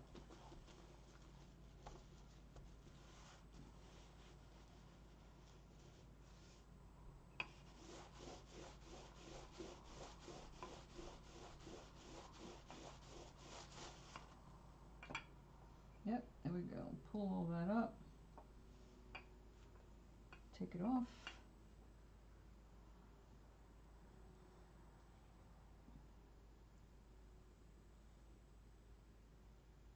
Come on. Stick together so I can throw you away. Oh, oh, oh.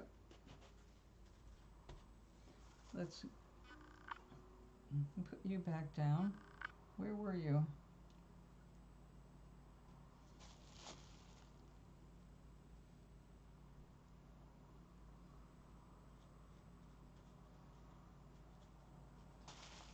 This is what we need.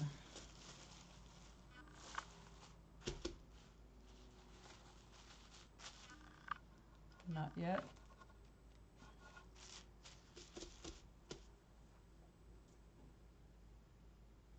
I'm sorry, what's the not yet in response to?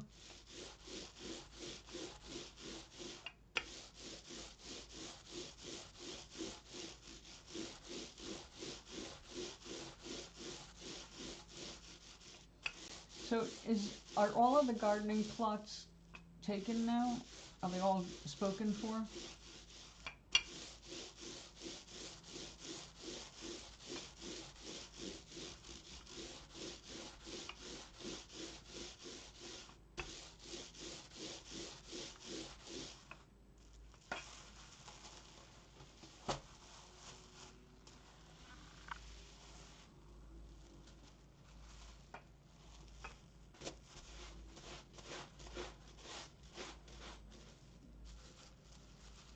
Oh, good.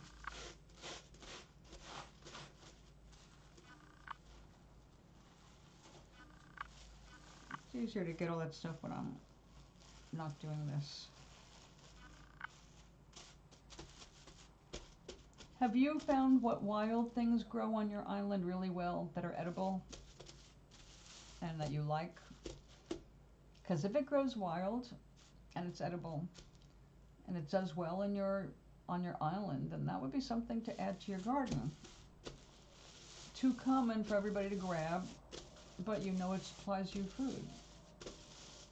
And also, if it's indigenous or just does really well, that's less work for you. It's already adapted to your climate, already adapted to your soil.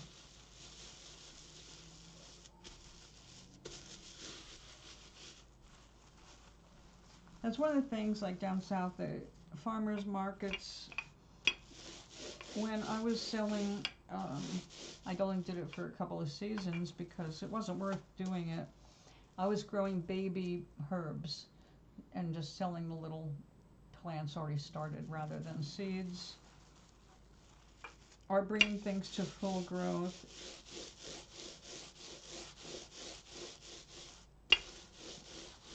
Because they were already, like every corn season, you know, that's a good 8 weeks of farmers bringing their corn. I don't need to do it. The gardeners, you, Nelson, Mark, Mike, Enid, and Dana. Is Dana a male or a female?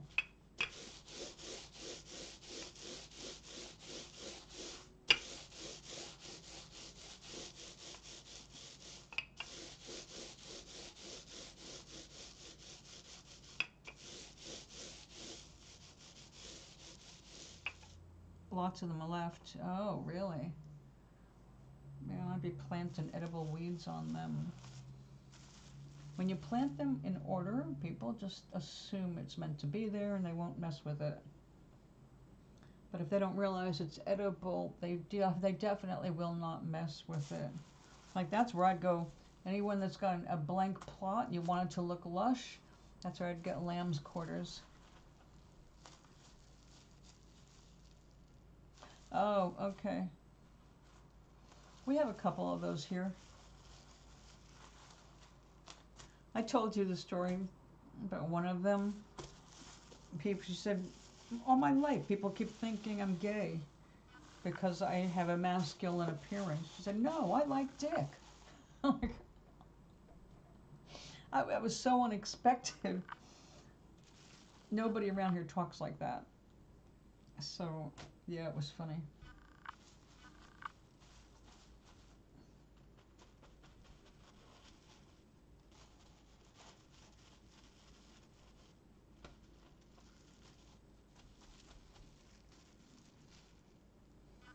Yeah, same thing with this girl.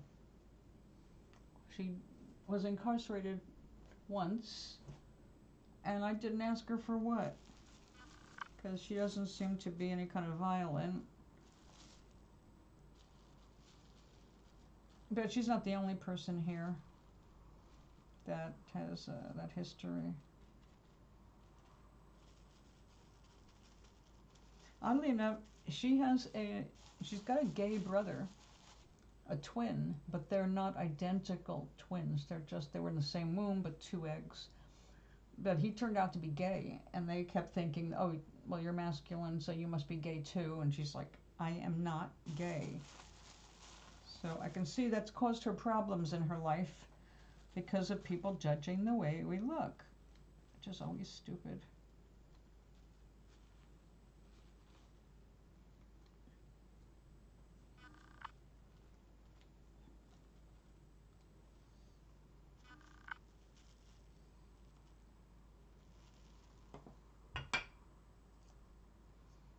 I'm glad I've never been to jail.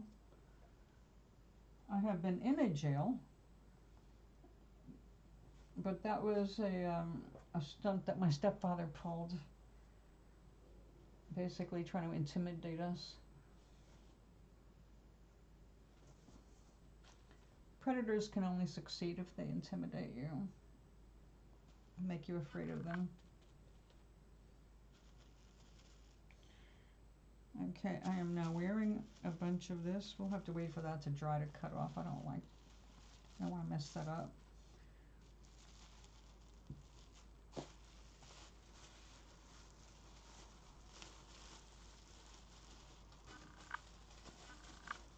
Oh, I'm so soapy. Yeah, let's take some of you off. Don't need this much water.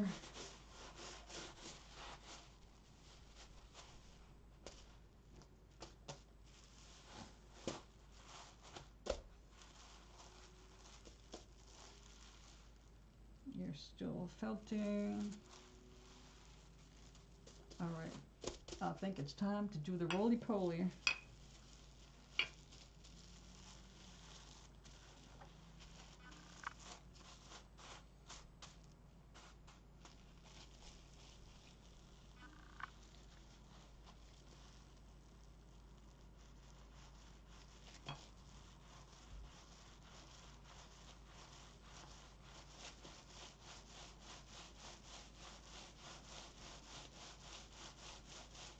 I'm getting hungry.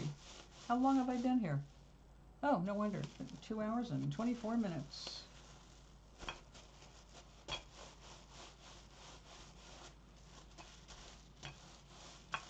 So what's next for you, Maui, today? You'll have to send me a message and tell me how you resolved the moron upstairs that handed something in front of Kravitz.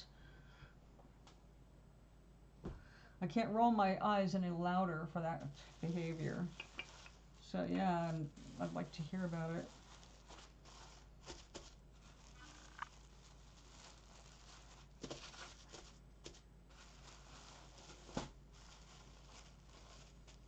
I mean, if that happened to me here, well, I can't. Because, like I said, the one person who knows about me, I wonder. I said, I don't care who else does it. My life is private, and I want to keep it that way. And if it's not that way, I start dropping people from my friend list.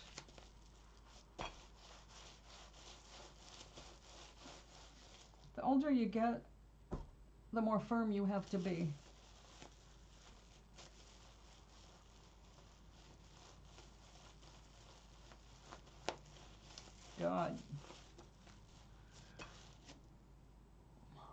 Don't they care about themselves? Kravitz could bust them.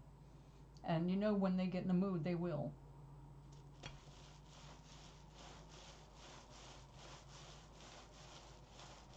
I'm sorry. Sometimes I just think there's no talking to people on this planet.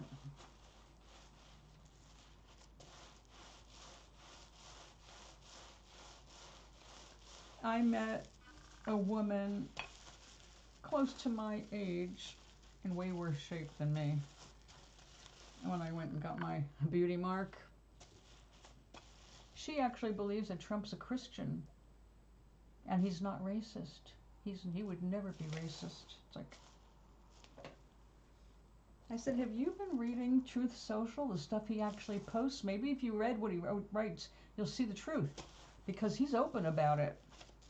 No, that's just the, no, yeah, so yeah, there's no talking to some people.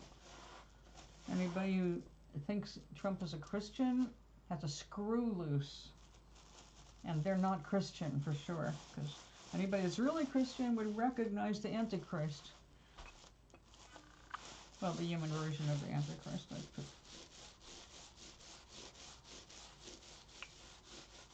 And again, when I reference Antichrist, I'm also referencing Christianity, because I don't believe in an Antichrist or a Christ. Well, actually, okay, Christ, I believe in the light. Christ as the light of spirit. Yes, absolutely. Christ as in just Jesus? No. Because there was a lot more people, just like Jesus, who walked the planet and said the same message, just different religions. So, no.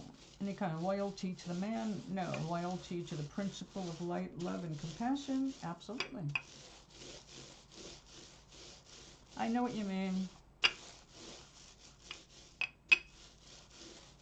Like, there are things I'm into, and you know what? I hated to see it, but it's true. There are some people too dumb to share with. They're not going to understand it. They're not going to even try to understand it. And I'm talking about science. Stuff that's really interesting, but interesting to me, because I'm curious about how things work. But if you're not that kind of a person, you just want to accept, any bullshit. It's like, yeah.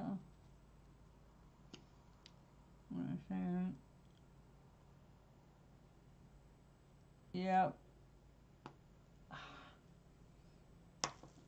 I totally get you.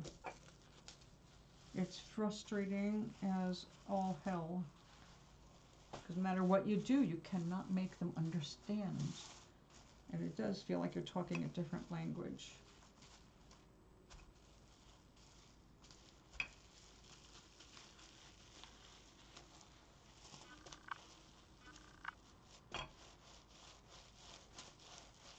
Well, may you remain safe among morons.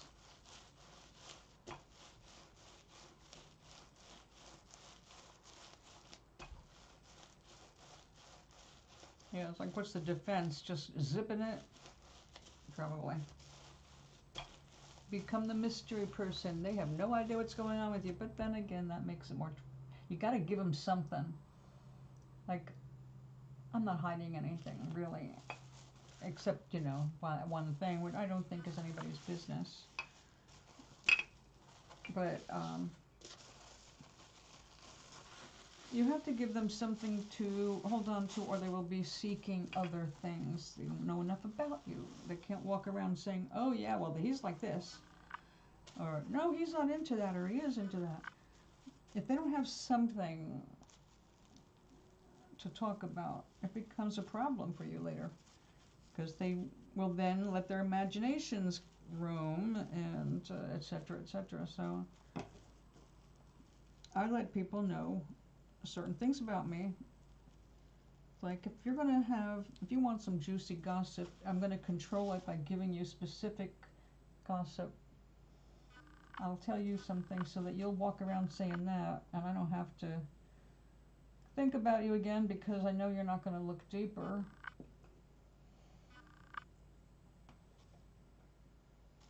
You're not really interested in me. You just want something to say about me, so if my name comes up, you can act like you know me. Like, please.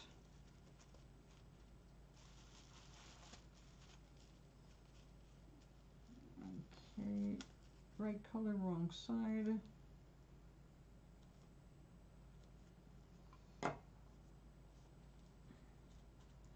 Because now we're looking at the outside of the purse.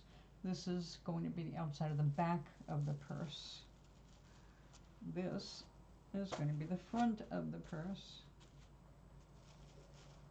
to which we are going to add this kind of a flower, only in colors matching the purse, this purse. I'm hoping I don't have to wait until my new wool arrives to finish this completely, but I might have to.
I'm working up an appetite and a thirst.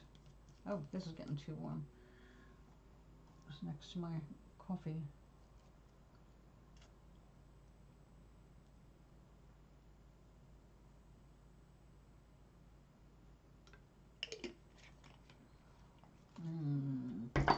Voila.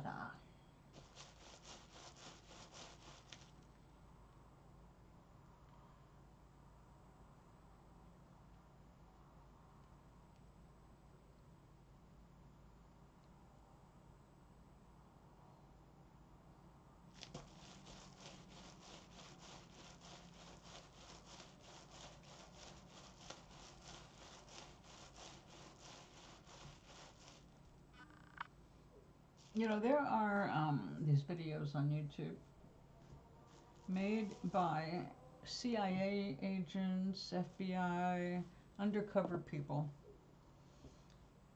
And I like watching them now and then because they teach about body language, little tips to watch for, listen for, how to act so you don't get bothered. And it's really interesting. I'm not a paranoid person at all. Even with this administration, I'm not that paranoid. Like, they've known where I am since I was 15 years old, so why would I worry now?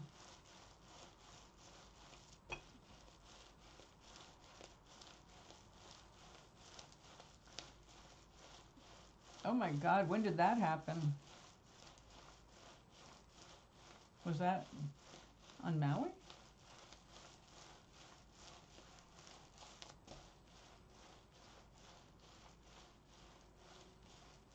Wow. I would have left your ass there. It's like, I'm out of here. You're not ready in 10 minutes. It doesn't matter. You're going to have to get another ride home. Sorry, bye.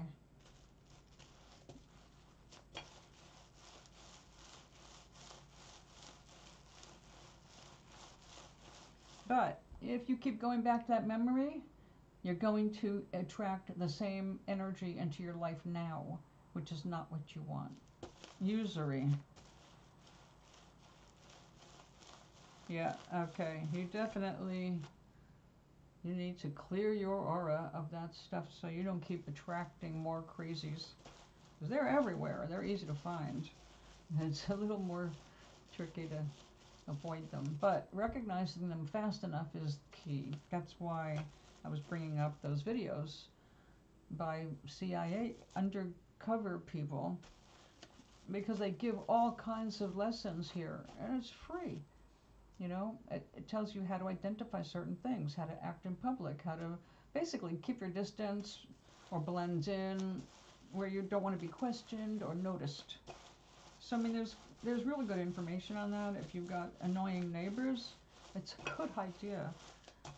But also being able to, there's this really good channel for women. It's really good for anybody, but women are always being victimized by men, so it's really important for women to know how to defend themselves.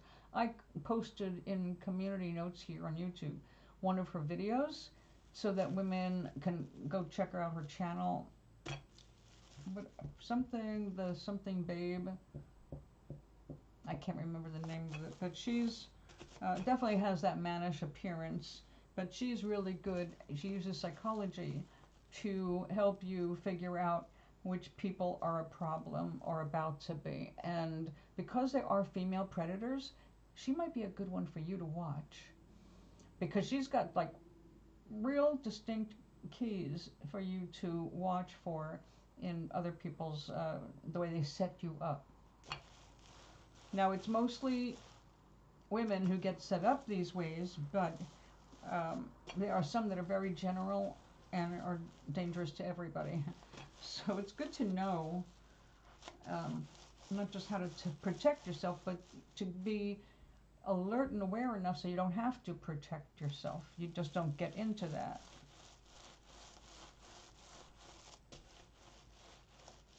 Oh yes, absolutely.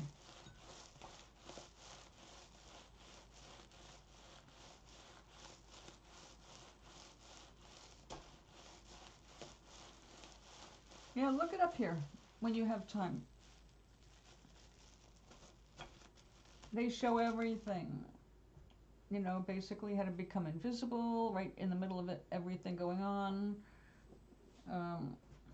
He's got some stuff, this one guy, he's a young man, and he's really like been doing a lot of exposés so people can protect themselves.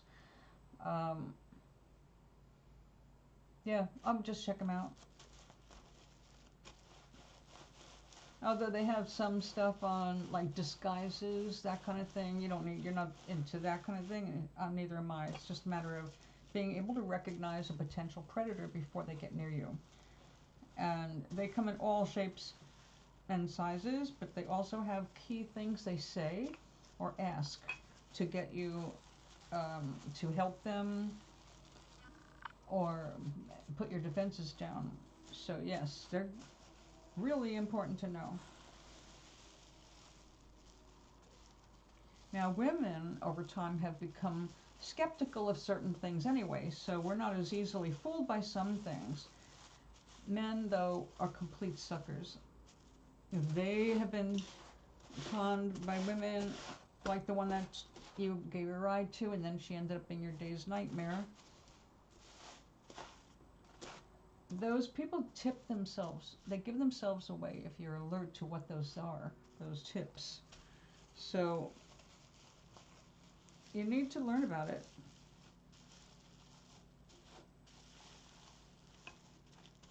Like, men, to get women off guard, have done everything from pretend they're injured and they need some help. They limp around, they say, I broke my arm. You know, oh, can I help? No. No, don't. Go the other damn way. You're not a doctor anyway. So yeah, we have to be smarter to avoid these things, because we don't need them in our lives. And you can't just move every time you meet a problem person, because if your point of attraction is attracting these problem people because you can't get them out of your head, and you keep renewing that energy of attracting crazies, that cycle's going to happen wherever you move to. You're just going to find new crazies to attract, which is why the basic vibration has to change. Like I said, if you want protection for your garden, you can't see it as in danger. You've got to see it as safe. And if there's somebody like, the homeless lady, it's like, okay, that's a difficult energy, because, you don't know how crazy she is or what she might do. But what you want to get yourself out of that loop of fear, because that starts breeding fear, And that fear becomes your attraction until you have reason to be afraid for yourself or your garden. Instead, you focus on, well, the best way to eliminate this problem is for this woman to find a home. May she find a home. I'd like to imagine her being taken off the street in a good way.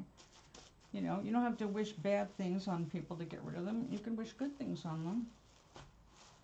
It works even better because it puts you in the right vibration for the fulfillment of your desires instead of your fears. We're trained to be afraid. We're trained to be suspicious.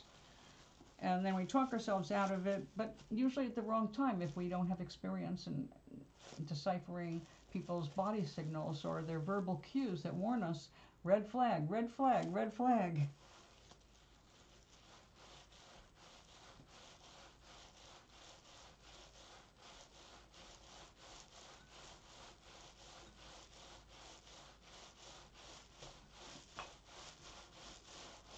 There's always some kind of a payoff, Maui. Sometimes their payoff is just getting people agitated. When they see other people agitated, they just got their emotional payoff.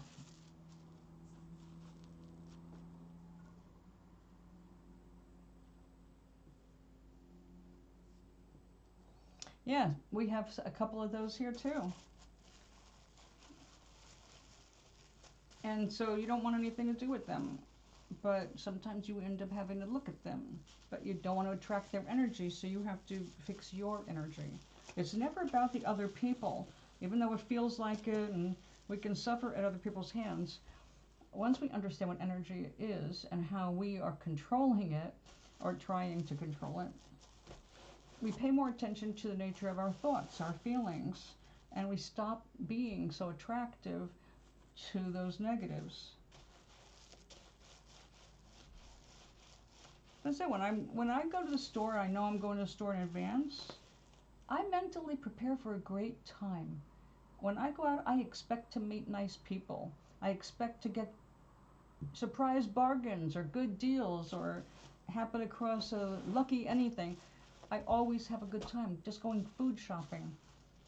And that's not normally what people think of as going and having a good time, but I always meet somebody interesting or sweet or nice or kind.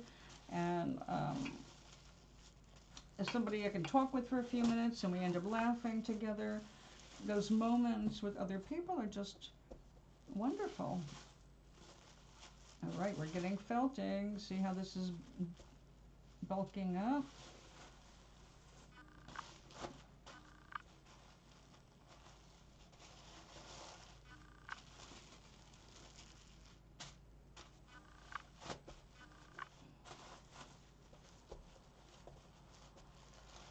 Hey, settle down. I need you to just be flat.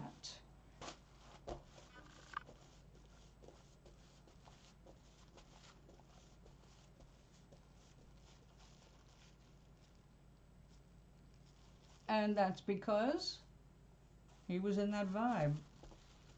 Not a coincidence. It's coincidence. Everybody on the planet is a coordinated person.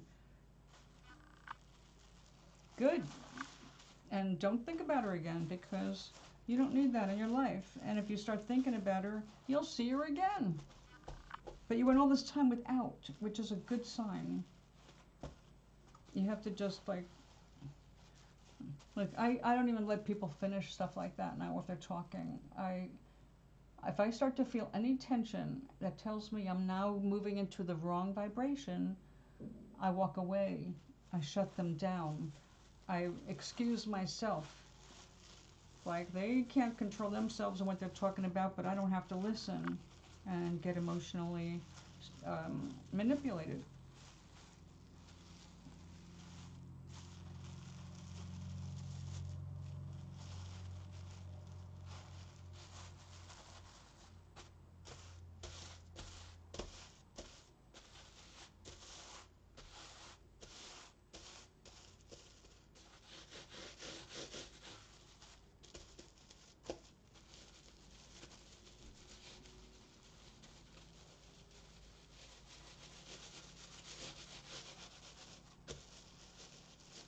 I think it is time for me to make food. Because tomorrow is Sunday, and I'll be here at 11 a.m. because I do schedule Sunday. I'm making it later now because there's no need to rush. Nobody's here at 10:30 anymore. Yeah, and don't worry about it in the terms of worry about it. See yourself as you're going to be okay.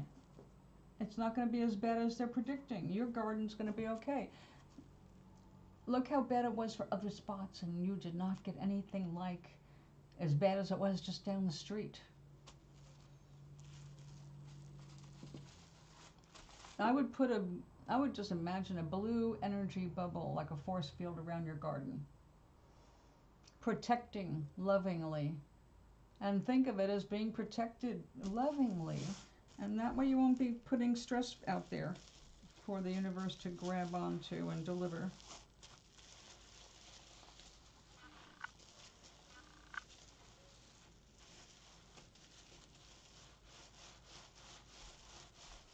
It's a practice, Maui. Correcting our thoughts so that they benefit us more than take away from us is a practice. You got to catch the thought, you got to change the thought and shift your attention to the solutions of the problem. Then things start changing around your life.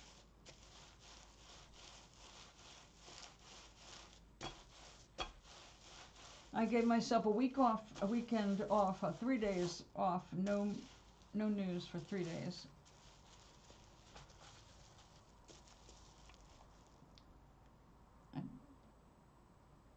Exactly. But every time you come into this room, what do? We work on our headsets. We realign our thoughts into things that are going to be more useful to us. We're reminded, I hope I am reminding everybody every time I'm on here, when we start talking, that you have more control over your situation than you think you do, because everything here is a temporary state. Yeah, you know, that happens here too, and apparently this is a normal cat behavior. Well, I knew it was anyway, because I've had cats. It was different though, because out in the country, the cats could let themselves out during the summer. Whereas the winter, they had to wake me up to let them out. A little different. But here in the apartment building, everybody that's got a cat has the exact same issue that you have with Cyrus. They want to check out the hallway. They need to walk up and down the hall, and then they're fine. They go inside.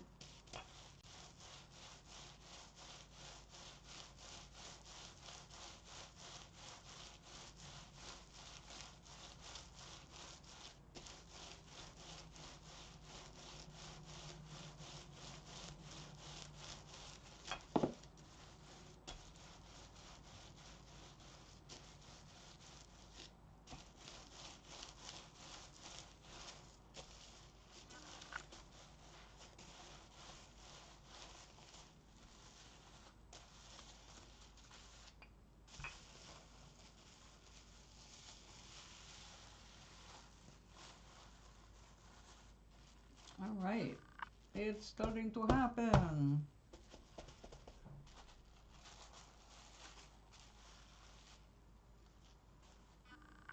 Yep. It's good for them to get that steam out. And also they need to check the territory. That is a feline thing. Especially if they're male. And the females do that if they have kittens.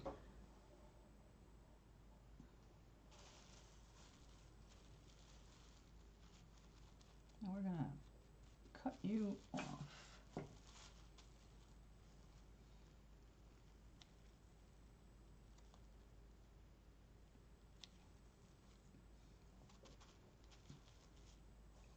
Actually, I'm probably going to put leaves around the edge of this when it's done,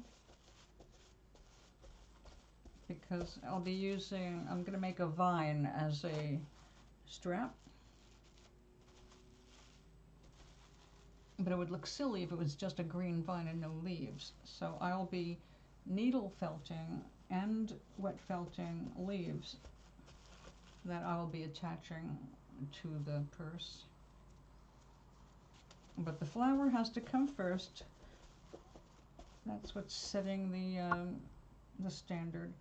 So what I have to do now is I need a larger felted circle using these colors, so that this is going to be this, and then a bigger one down here that's ruffly, because that'll make it really stand out. So like this, but bigger.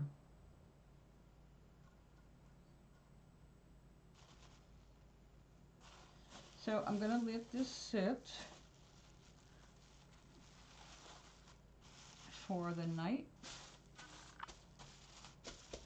unless I can't stand being away from it and I come back after dinner. But I do need to eat at a reasonable time tonight, since I have to get up earlier tomorrow. And I've been designing some other little totes for men. And I really want to make something for my best friend Mindy. She's down in Tennessee and she's been sick lately. But she's such an excellent seamstress, and she's a collector for it. I mean, she has a shop on eBay that she has not been able to keep up with because she's been so sick. But I would love to make something special for her besides a rock. And the nice thing about making things out of felt is that I can fold it up, stick it in an envelope, and mail it. Way cheaper than a package.